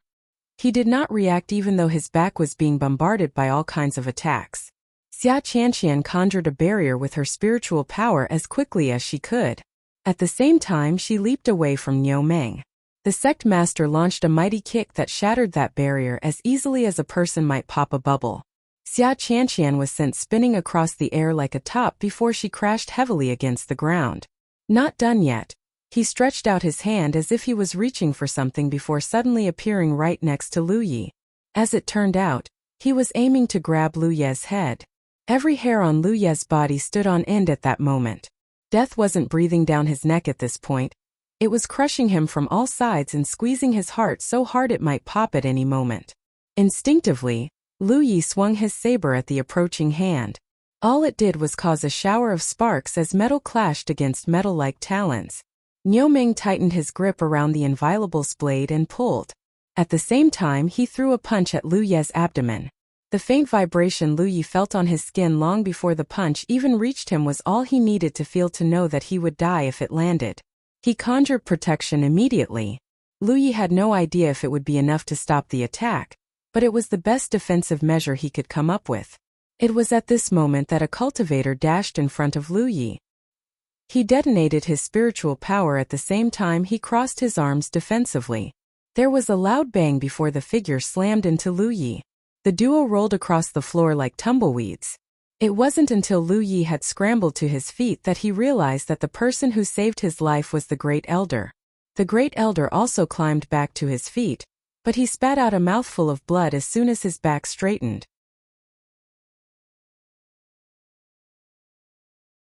His arms were shaking uncontrollably as well. Clearly, that wasn't an attack he would like to receive a second time. We need to think of a way to damage his beast imprint, young master. Niu Meng is in his beast form right now. Only by damaging his beast imprint can we cancel his beast form and stand a chance at victory," the Great Elder said hurriedly. His advice hit them all like a lightning bolt. From the beginning, Lu Yi had been trying to figure out why Niu Ming was so powerful. Sure, he was the sect master of the Black Tortoise sect, but it didn't quite explain his physical strength and toughness, especially considering that he was being controlled by the parasite. At first, Lu Yi thought it was because he was empowered by the life energy of an entire insectoid nest. Now, he realized that it was only one of the reasons. It was also because Niu Ming was currently in his beast form. They should have realized it sooner. Niu Ming might look like a mutant cultivator, but he was a human through and through. The reason he didn't look like one was because he had merged with his chosen beast. Beast form was the greatest technique of a beast tamer of the myriad beasts domain. Lu Yi had learned of it while studying the life energy art and the beast pact art. The reason he hadn't used it was because neither he nor Amber had reached the necessary level yet. Not only did it take time to execute the technique, it could not be maintained for long because it drained a massive amount of energy and stamina from both the cultivator and the spirit beast. Lu Yi did not know why Niu Ming could maintain the technique indefinitely, but he did know that the technique could be cancelled. All they needed to do was to damage his beast imprint. Lu Yi looked up. Niu Ming had not been idle while he and the Great Elder were occupied. Kitty Shun was lying in a pool of her own blood. Lan Zi was leaning against the wall with her greatswords lying limply by her side. Her aura was in shambles as well. Everyone in the chamber was injured to a certain degree except Niu Ming. He looked like a god as he stood there without so much as a scratch on his body. "Why didn't you?" A weak voice overflowing with annoyance and frustration came from the darkness. "Say this sooner?" Pang Dehai slowly stepped out of the darkness while panting like a dog and wiping away the fresh blood dripping from his lips. The fat man did not look good right now. His hair was a complete mess, and there were bloodstains all over his body. If it wasn't for his eyes, they might have thought that he was out of the fight already. Pang Dehai knew that it wasn't really the Great Elder's fault. From the old man's perspective, they were all cultivators of the myriad beasts domain. Since this was a world dominated by beast tamers, they should be well aware of the beast imprint and its functions. However, they were Jiuzhou cultivators. Forget that beast imprints literally did not exist in Jiuzhou. The beast taming faction wasn't even a major cultivation faction. In fact, the beast-taming faction was generally looked down upon because it was believed to be the home for unambitious failures and weaklings who would rather rely on their spirit beasts to grow stronger than work on their own bodies. It wasn't until today that they realized that a beast-tamer could be this powerful. Pang Dehai's appearance immediately drew Niu Ming's attention. The monstrously huge man revealed a rare glimmer of humanity as he tilted his head, seemingly perplexed as to how the fat man was still able to stand after all the beating he had dished out. In response, Pang Dehai spat on the ground before grinning maliciously at Niu Ming. "The fuck you're looking at? Come hit me." Niu Ming obliged. A blur later, he appeared in front of Pang Dehai and kicked once more. Pang Dehai roared as his vitality and spiritual power merged together to form a dazzling aura. Not only that, he abruptly grew a few inches taller and broader as well. Bang! There was a dull thud as Pang Dehai shook like a leaf. The fabric behind his back exploded into pieces as a violent shockwave exited his back and slammed into the flesh wall behind him hard. At the same time, his massive belly trapped Niu Ming's feet firmly just like before. "Is that quack?" Pang Dehai attempted to taunt Niu Ming, but could not finish before a jet of blood spilled through his lips. After attempting to withdraw his leg several times to no avail, Niu Ming abruptly threw a punch at Pang Dehai's face. Pang Dehai immediately raised his hand and caught Niu Ming's fist. At the same time, he pulled out a strange spirit artifact Lu Yi could not identify before transforming it into a rope and binding their hands together. Pang Dehai tried to repeat the trick when Niu Ming proceeded to punch with his left hand, but this time the sect master moved too fast for him to catch it. The punch landed squarely on his chest and elicited a strange yelp from him. As Niu Ming landed one successful punch after another, Pang Dehai screeched on top of his lungs, "Are you fucking dead or something, Zhou Hai? I'm going to die if you don't act soon, you bastard." Suddenly, a piercing light emerged from the darkness and stabbed into Niu Ming's back like a bolt of lightning. It was Zhou Hai finally launching his surprise attack. However, no matter how much spiritual power he injected into his sword, the blade just refused to go deeper after penetrating about half of its length. Meanwhile, Niu Ming was already responding to the threat by tightening his flesh and causing the affected area to become a lot denser than before. There was a brief standoff until Zhou Hai's sword exploded with light and penetrated another 2 inches, but that was all. His spirit artifact dimmed like a dying candle after that. "How useless can you be?" Pang Dehai roared in frustration. "I can't believe I'm actually going to die because of you." Suddenly, a man ran up to Zhou Hai.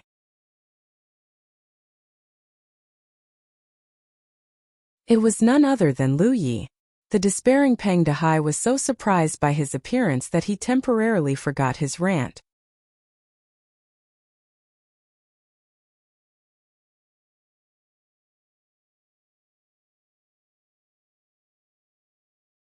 Humanity's Great Sage, Chapter 478, were not meant for each other. Lu Yi was just a second-order Cloud River realm cultivator. It was unlikely he would be able to contribute anything to the situation. Lu Yi came to a stop right behind Zhou Hai before crouching slightly. As he sucked in a small breath, his spiritual power churned, and his vitality merged even deeper with Amber's. The inviolable flashed as he held it in front of himself. At the same time, his right arm abruptly swelled like a balloon as vitality poured into it. At that moment, Zhou Hai felt like someone was pressing a blade against his back. His senses were screaming for him to get out of the way. "Pull your sword," Lu Yi yelled. Without hesitation, Zhou Hai did as he was told, crouched, and jumped to the side. The second Zhou Hai withdrew his sword, the surrounding flesh immediately started wriggling unnaturally. If Lu Yi waited even a second longer, the wound might just heal up before he could do anything. He did not wait.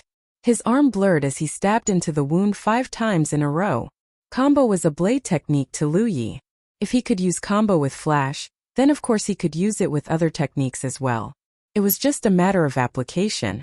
Every time the inviolable plunged into Niu Ming's flesh, its blade would emit a brilliant light. It was because he had empowered the inviolable with 2 sharp edges. They granted the saber incredible sharpness and allowed Lu Yi to penetrate just a bit deeper with each successive stab. 4 stabs came and went in the blink of an eye. On the 5th stab, the saber finally pierced 3 inches out of Niu Ming's chest. Both Zhou Hai and Pang Dehai perked up when they saw this. Neither man had anticipated that Lu Yi, a mere second-order cultivator, was capable of executing such a powerful move. Unfortunately, they needed Lu Yi to do more. Niu Ming was still struggling, so it was clear that the stab wound still wasn't enough to disrupt the integrity of the beast imprint on the sect master's chest. It wasn't like they hadn't left some injuries on his chest earlier, but they had all healed in a matter of seconds. If Lu Yi withdrew his saber now, then all their efforts would be for naught. Lu Yi was aware of this. That was why he applied Burster to the inviolable the instant it pierced through Niu Ming's chest. There was an outburst of spiritual power as countless skewers made of invisible energy exploded into existence. If his target was anyone else, the attack would have been enough to kill them 10 times over. However, Niu Ming only shuddered in place. He just had that much life energy and tenacity. Thankfully, Lu Yi had one more trick up his sleeves. He constructed an explosion next and successfully blasted a hole through Niu Ming's chest. There was no denying that the sect master of the Black Tortoise sect was ridiculously tough. Most ordinary attacks could only burn some skin off his flesh. However, Lu Yi had constructed the destructive glyphs inside his body. No matter how tough the sect master was, his internal organs could not possibly be as tough as his flesh and bone. Moo! Niu Ming had not said a word since he emerged from the flesh sack. This was the first time the mindless man who only knew how to kill his foes made a sound at all. Even as his viscera splattered messily across Pang Dehai's chest, everyone could sense his tremendous vitality suddenly falling into disarray. Following that disarray were clear signs of separation. That was all Lu Yi got to see before Niu Ming abruptly turned around and threw a punch at him. He immediately constructed protection, but the glyph shattered the instant it made contact with the fist. It felt like he had been punched by a mountain. The next thing Lu Yi knew, he was flying uncontrollably across the air before slamming back first into the flesh wall. He hung there for a good few seconds before slowly sliding to the ground.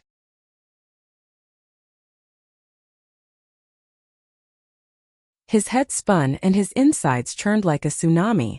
For a time, he couldn't even draw breath until the pain abated a little. By the time he recovered enough to realize that it probably wasn't a good idea to lie prone on the ground, at least a dozen breaths had passed since he took the hit.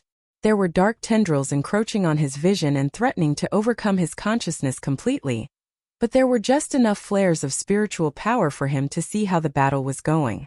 The Great Elder and Peng Dehai were currently working together to pin down Niu Meng. Lu Ye's saber was still stuck inside the sect master's chest. On the other side, Zhou Hai was chasing after a spirit beast that looked like a Kuei Niu. It was mooing nonstop while desperately trying to dodge Zhou Hai's attacks. It worked. Lu Ye thought to himself and nearly blacked out again when relief washed over him. He had no doubt that the Kuei Niu was Niu Meng's chosen beast, meaning that Zhou Hai and his all-out attack ultimately succeeded in breaking Niu Meng's beast imprint after all. Without the beast imprint, it was impossible for Niu Meng to maintain his beast form. Of course they could not rejoin either. Niu Meng was far more manageable now that he had lost his beast form. Although he was still overflowing with life energy, he wasn't that much stronger than a conventional 9th Order Cloud River Realm cultivator. In fact, he was far weaker than before because the poison was finally taking effect properly. Not far away, a woman shakily crawled to her feet and channeled a spell. She was none other than Xia Qianqian. She wasn't the only one who survived the onslaught. Kitty Shun, Lan Zi, and even the 7th Order body-tempering cultivator were still alive. They were all forcing themselves to stand despite their condition because they knew that victory was right within their grasp. It was time to give it their all.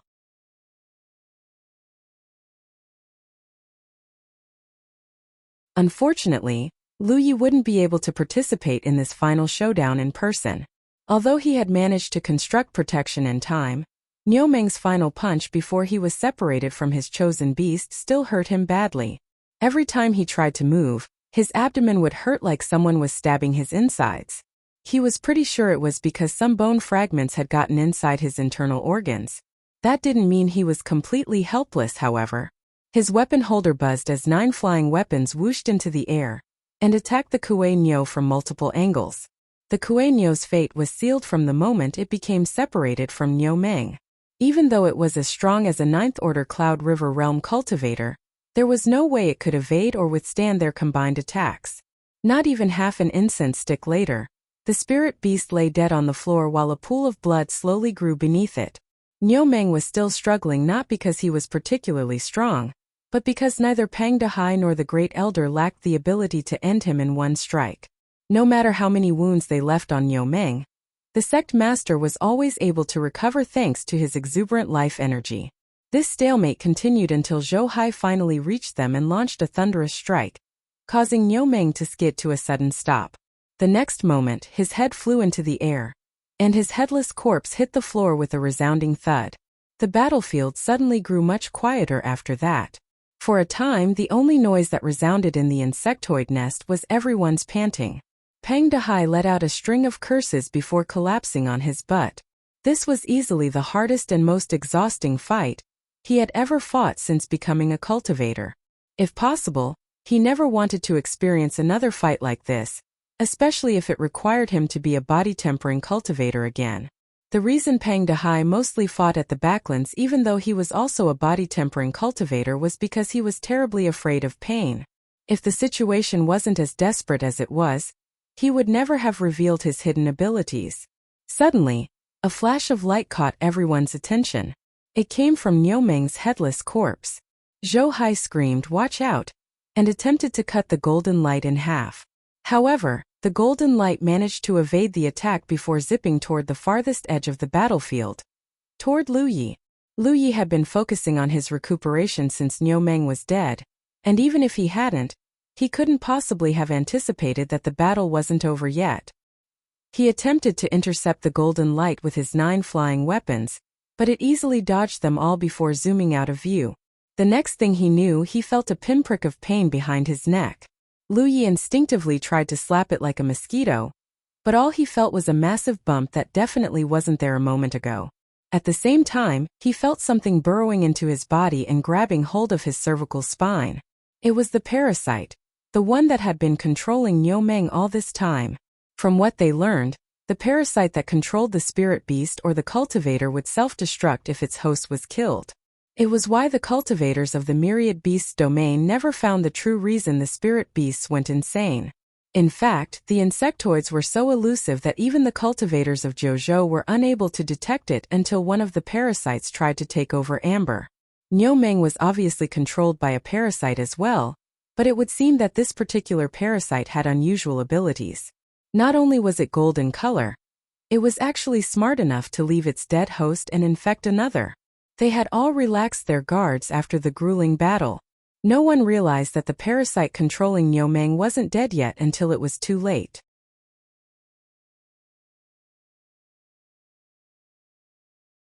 For a moment, Lu Yi tensed up as if he had been struck by a lightning bolt.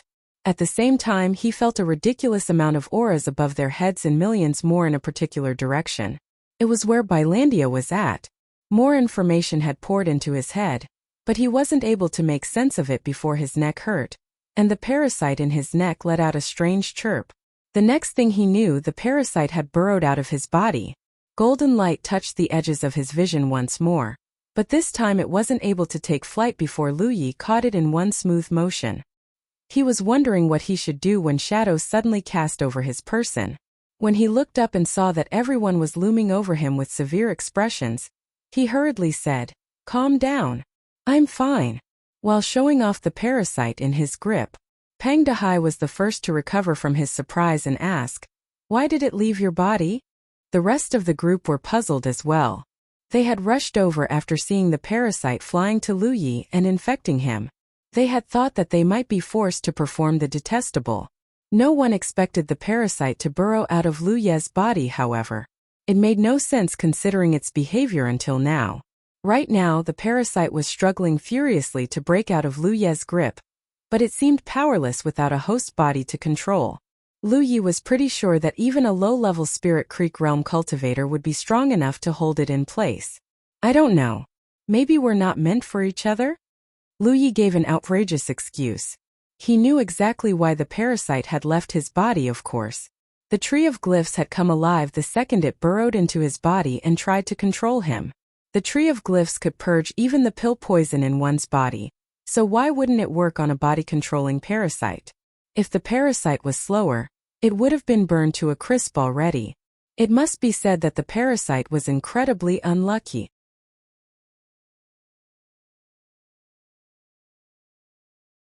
It could have chosen to infect anyone else in the chamber, not to mention that Lu Yi was lying at the farthest corner of the chamber too.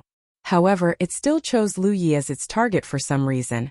Not that it could have averted its fate even if it had chosen anyone else.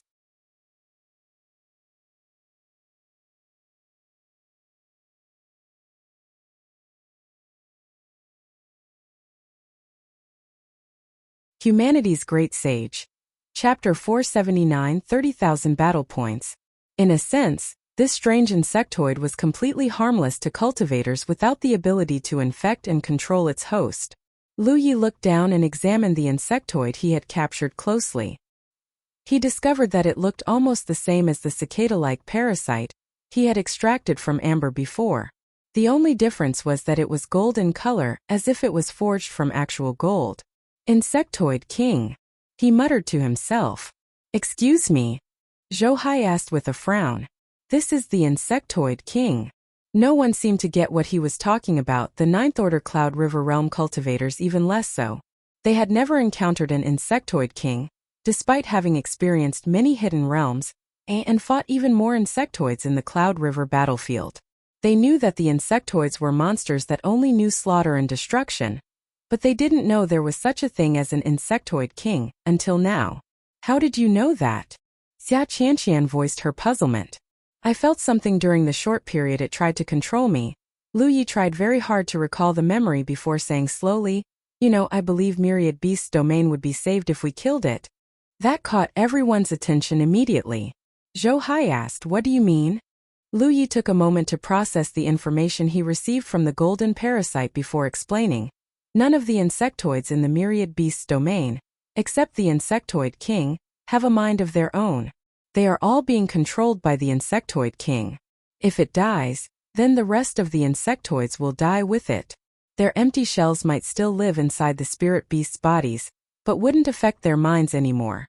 When the insectoid king was inside his body, he had sensed a plethora of auras on the surface. They obviously belonged to the insectoids hiding inside the spirit beasts' bodies. He had also sensed millions and millions of life energies in the direction of Bylandia. The connection worked both ways. Lu Yi was pretty sure that Amber had sensed the insectoid king back when an insectoid had tried to seize control of its body. Are you absolutely sure that killing the insectoid king would cause all other insectoids to cease functioning? Kitishin asked uncertainly. She had been wondering how their diminished group was going to escape from the army of spirit beasts waiting for them outside. Not to mention the ocean of spirit beasts assaulting Bylandia. Considering their condition, it seemed extremely unlikely that they would be able to make it out alive, much less save Bylandia and consequently the world. If what Lu Yi said was true though, then killing the insectoid king would solve all of their problems. Let's find out, shall we? Lu Yi said before tightening his grip. The insectoid king let out one final screech before popping like a balloon and spilling golden liquid all over the place. Lu Yi burned it all with his fire attribute spiritual power. As if on cue, the crazed spirit beasts on the surface suddenly stopped pawing at the earth and calmed down. The scarlet, crazed gleam in their eyes swiftly faded as well.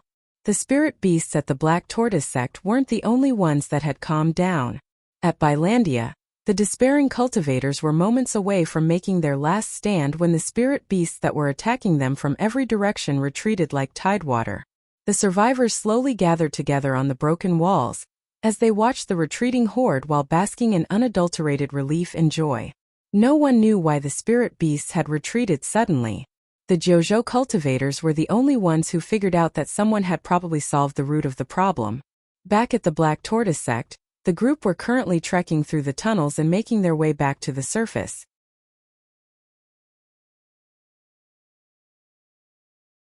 The insectoid nest had started withering as soon as Niu Meng was dead, and the flesh wall that sealed the exit earlier was no exception.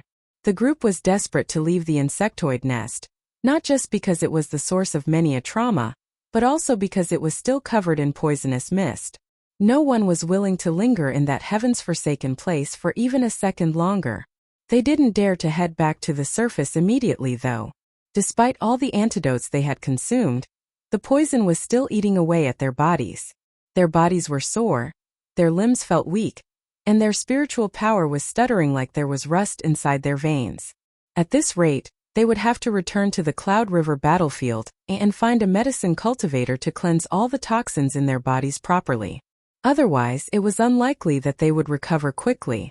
In the darkened tunnels, Lu Yi was recuperating after consuming a healing pill.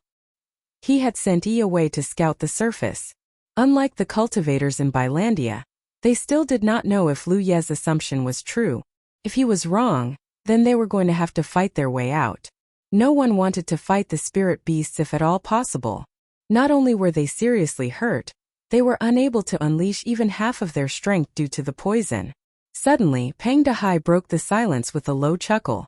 Hey guys, this is just a suggestion, but you should take a look at your identity passes. Judging from the delight in his voice, it must be good news. Everyone did as he said immediately. When Lu Yi checked his identity pass, he was shocked to find that his battle points had skyrocketed to almost 30,000. Since the heavens were the ones tallying the battle points, he could trust that he wasn't seeing things. At the beginning, Lu Yi had killed many spirit beasts with his wards at the valley. However, that battle had only earned him a little over 3,000 battle points.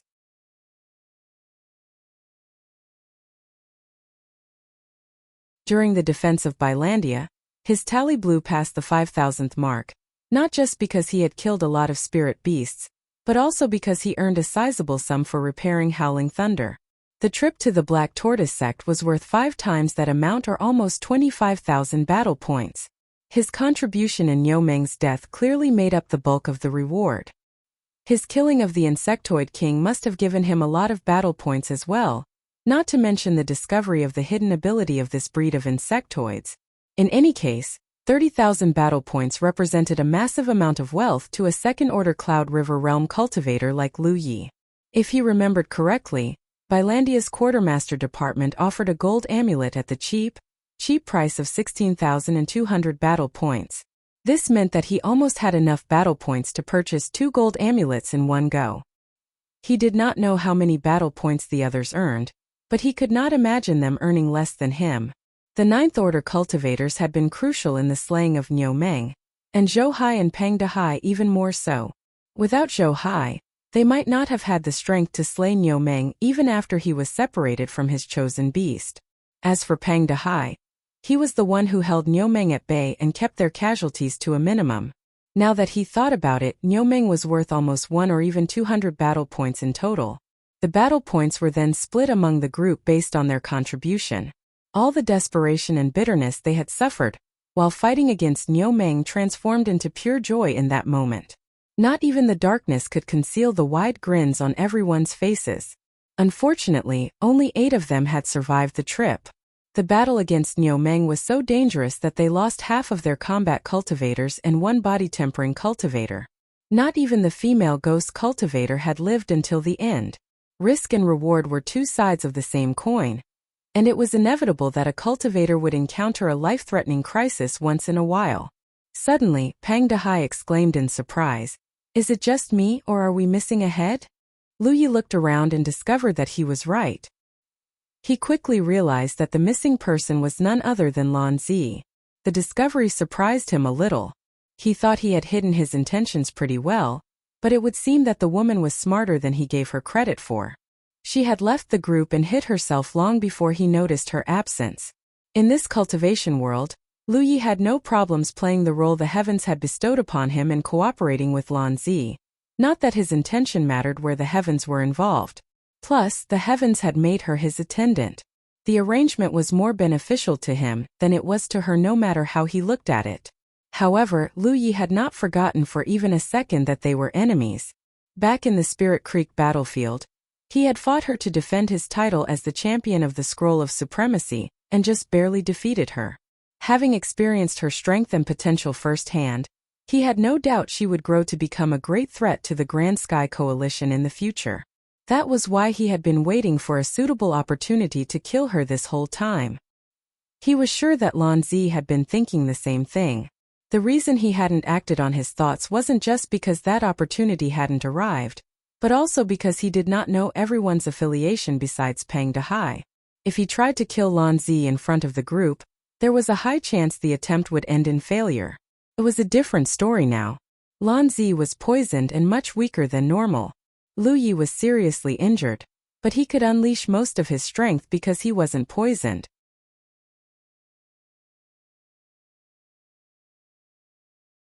If he could find the right opening, he was fairly certain he would be able to kill Lan Zi in one strike. The others would try to interfere and save her, but Peng Dehai should be able to hold them off until the deed was done. He didn't think that Lan Zi would nip his plan in the bud. It was a shame, but there was nothing he could do about it. At the same time, he was impressed with the woman's decisiveness. She was clearly aware that she shouldn't get anywhere close to Lu Yi in her current condition. Lan Zi's disappearance didn't cause too many ripples. Even Peng Dehai, the guy who mentioned her disappearance in the first place, simply left the matter at that. Most of them were veterans who had survived in the Cloud River battlefield for a very, very long time. It was obvious to them that Lan Zi was hiding because she was wary of someone in the group. There was no need to say it out loud and sour the mood, not to mention that they weren't out of the woods yet. It was at this moment Lu Yi received a message from, as he predicted, the spirit beasts above the Black Tortoise sect had left the area. She even observed a lone spirit beast for a moment and confirmed that it had indeed returned to normal. Lu Yi asked, "How do you leave a hidden realm like this?" Peng Dehai answered, "Normally, a divine opportunity column appears at a specific location if the crisis was resolved. In this case, I think the divine opportunity column will appear in Bylandia, though you'll have to search around a little to find it. Bylandia is a massive city after all." Lu Yi raised an eyebrow. "We didn't obtain the city lord's permission before leaving Bylandia. If what the great elder said is true, then we've probably been branded as traitors of humanity and barred from Bylandia forever." Peng Dehai chuckled. "That is why it's going to be slightly troublesome to return to Bylandia." The fat man didn't look panicked in the slightest, though. He had probably experienced something similar in the past.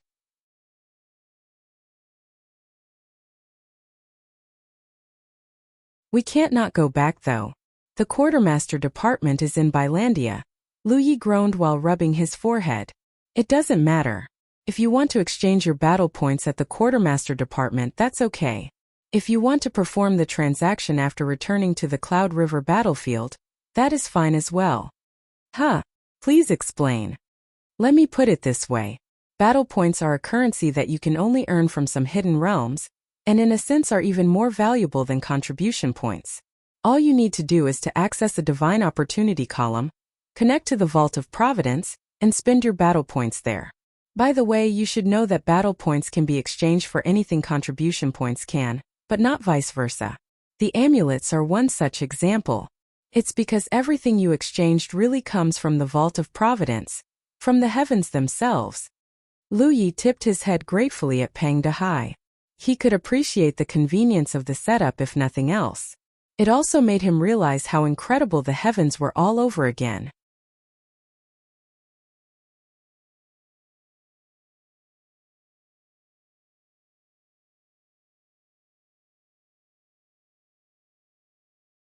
Humanity's Great Sage, Chapter 480, returning to Bylandia. Everyone focused on healing their injuries after that short talk. Xia Qianqian was a second-rate medicine cultivator, so they flocked to her like chicks to a mother hen as a matter of course. Considering their health condition and less than stellar environment, she could be the worst medicine cultivator in the world, and they still would have cherished her like gold. 3 days later, the group finally recovered enough to return to the surface. It was time. Lu Yi led the way just like last time. They were able to make it all the way to the collapsed well without any problem. It took a while to move the rocks out of the way, but they cleared a path eventually. A moment later, Lu Yi flew out of the well and squinted at the glaring sunlight for a bit. After living in darkness for so long, he almost felt like he was reborn. The others wore happy expressions as well. The group wasn't too wary because they had already asked their acquaintances about the situation on the surface a few days ago. They knew that the spirit beast showed no signs of devolving back into insanity, and that the crisis plaguing the myriad beast's domain was truly resolved. Naturally, there wasn't much to be wary about. Young Master. Great Elder. A familiar voice entered his ears. Lu Yi turned around and saw the cultivators of the myriad beast sect. 3 days ago, the group had split up into 2 teams in order to handle the situation. Lu Ye's group was responsible for ending the threat, while the old woman's group was responsible for leading some of the spirit beasts away. He had not heard from them for the past 3 days. It would seem that they had been waiting for them to resurface all this time. Ironically, Lu Yi still had no idea who the old woman was in the myriad beast sect. She had to be someone important though. She was a 9th Order Cloud River Realm cultivator after all. After exchanging pleasantries for a bit, the Great Elder said, "Now that the crisis is resolved, it is time to go home, young master. Let us rebuild the Myriad Beast sect to what it was before." The old woman and the rest of the Myriad Beast sect cultivators urged as well, "Please come back with us to restore the Myriad Beast sect, young master." Honestly, Lu Yi had almost forgotten about his identity in this world. But of course he couldn't possibly comply with their request. Forget that this cultivation world probably wasn't real. He was ultimately a Jojo cultivator. He turned to Pang Dehai for help, but the fat man immediately looked away and pretended to admire the scenery. It wasn't because he didn't want to help Lu Yi, but because he did not have any useful experience to share. He had never received such an important identity from the heavens when entering a hidden realm like this, much less been pleaded by a native to stay and restore their sect. How would that even work? In the end, Lu Yi had no choice but to say, "Please return to the sect first, everyone. I promise I will come home as soon as my friends and I are done with our business." The Great Elder immediately offered, "I'll come with you." But Lu Yi hurriedly waved him off, "It's fine, Great Elder. Please head back with the others." The Great Elder wanted to argue, but he changed his mind after the old woman shot him a look. "Very well. Do be careful, young master." He then looked at Xia Qianqian and Kitty Shun and ordered coldly, "You two best keep the young master safe. You will answer to me if even a hair on his person is harmed, understand?" The 2 women reluctantly responded, "Yes, Great Elder." The Great Elder fussed over Lu Yi a while longer before he finally joined the Myriad Beast sect group and left. It wasn't long before they disappeared into the horizon. Lu Yi looked troubled as he asked, "Will they wait for me forever if I do not return to the Myriad Beasts sect?" Pang Dehai chuckled.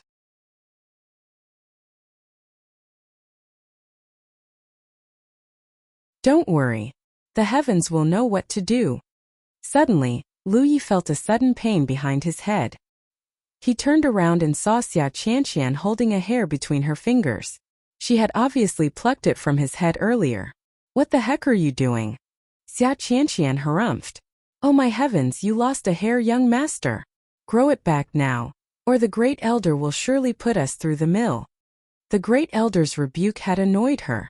That was why she had purposely plucked a hair from Lu Ye's head. Lu Yi could not even be bothered to respond to her childish action. "Let's go," Zhou Hai beckoned before bringing out his flying sword. He then leaped on the sword and flew in the direction of Bylandia at high speed. Everyone else followed closely behind him. They didn't encounter any trouble on the way, just like when they first came to the Black Tortoise sect. Unfortunately, the same could be said for the damage that had already been done to the world. Still, this was not the end but a new beginning. Lu Yi did not know if this cultivation world had already been destroyed in the past. He did not know if Xia Qianqian was right about their experience in this hidden realm being an extremely realistic reenactment of the past either. He could only say that it felt real to him. The spirit beasts had withdrawn and returned to normal. Bylandia had been saved from destruction. The humanity of the Myriad Beasts domain had survived, and there were even people waiting for him to come home and restore their sect to their former glory. They were about midway to Bylandia when Lu Yi asked suddenly, "Theoretically speaking, it should be possible to stay here forever, right?" "Theoretically? Sure. Have you ever seen anyone choosing to stay permanently in the Spirit Creek battlefield though?" Xia Qianqian countered next to him.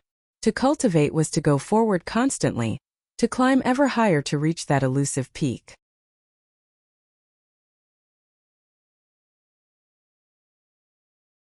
While it was inevitable that they would go through experiences they would remember for a lifetime, some cultivators might even choose to retire because of those experiences. What kind of cultivator would choose to linger in a hidden realm for a lifetime? Take Lu Yi for example.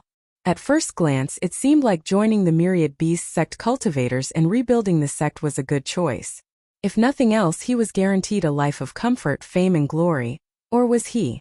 The Myriad Beasts domain used to be dominated by beast tamers until the insectoids came and destroyed most of them. In fact, the entire cultivation world except Bylandia was practically destroyed. Now that the crisis was resolved, Bylandia had transformed from the final bastion of humanity to the only pillar left in the Myriad Beasts domain. Naturally, they weren't going to allow the beast tamers to return to power, if only to prevent history from repeating himself. Even if that wasn't the case, Lu Yi had a feeling that the ruler of Bylandia, Lu Wuzhai, wasn't going to let things go. He had only met the man once, but he could already tell that he was a power-hungry, bigoted bastard. Not only that, he was easily the biggest winner of this insectoid attack, and he didn't even need to lift a finger to reap the rewards. Right now, he was indubitably the new ruler of this cultivation world. If he really chose to stay in the Myriad Beast domain, chances were he and the Myriad Beast sect would be hunted like rats throughout the world. At the very least, the Myriad Beast sect was facing an uphill battle. The group descended on a plot of land 5 kilometers away from Bylandia. They did not go further because they weren't sure what Bylandia thought of them at the moment. They might have saved the world, but they had also abandoned their posts at a critical moment. From Bylandia's perspective, they would be in the right to call them deserters. Plus, who would believe that they were the ones who solved the root of the problem and saved the world? Not to mention that the only person in Bylandia who knew about their plan was the city lord himself, Lu Wuzhai. If they went in without thinking, there was a high chance they would be attacked on sight. That could only end poorly for them. Everyone in the group silently stared at Lu Yi. It was clear they wanted him to infiltrate the city. Their group had 2 ghost cultivators at the beginning, but one had become separated from them while they were escaping Bylandia, and another had died in the insectoid nest. Since Lu Yi was the only one left who could emulate a ghost cultivator's abilities, of course it was up to him to infiltrate the city. Not one to shrink from his responsibilities, Lu Yi said easily, "Give me a moment." A while later, Lu Yi stopped in front of the city gate. No one stopped him because he was invisible right now. While staring at the dozen of familiar faces on the notice board, he thought calmly to himself, I knew it. Bylandia really put a bounty on our heads. In fact, the portraits of every myriad beast sect cultivator including himself was hung at the most conspicuous spot. He could be wrong, but he had a feeling that Bylandia might not have put a bounty on their heads if the myriad beast sect wasn't part of the desertion. The situation was pretty desperate. But since they were, of course Lu Wuzhai wasn't going to let the opportunity pass. The old bastard wanted them as far away from his city as possible. He would be even happier if they were all dead.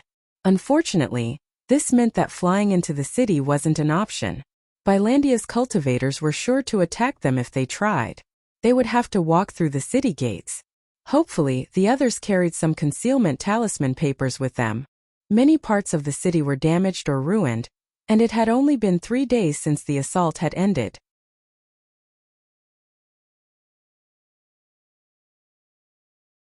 It was unlikely that Bylandia's cultivators had already re-established their protective wards, so slipping into the city using concealment talisman papers now was still an option.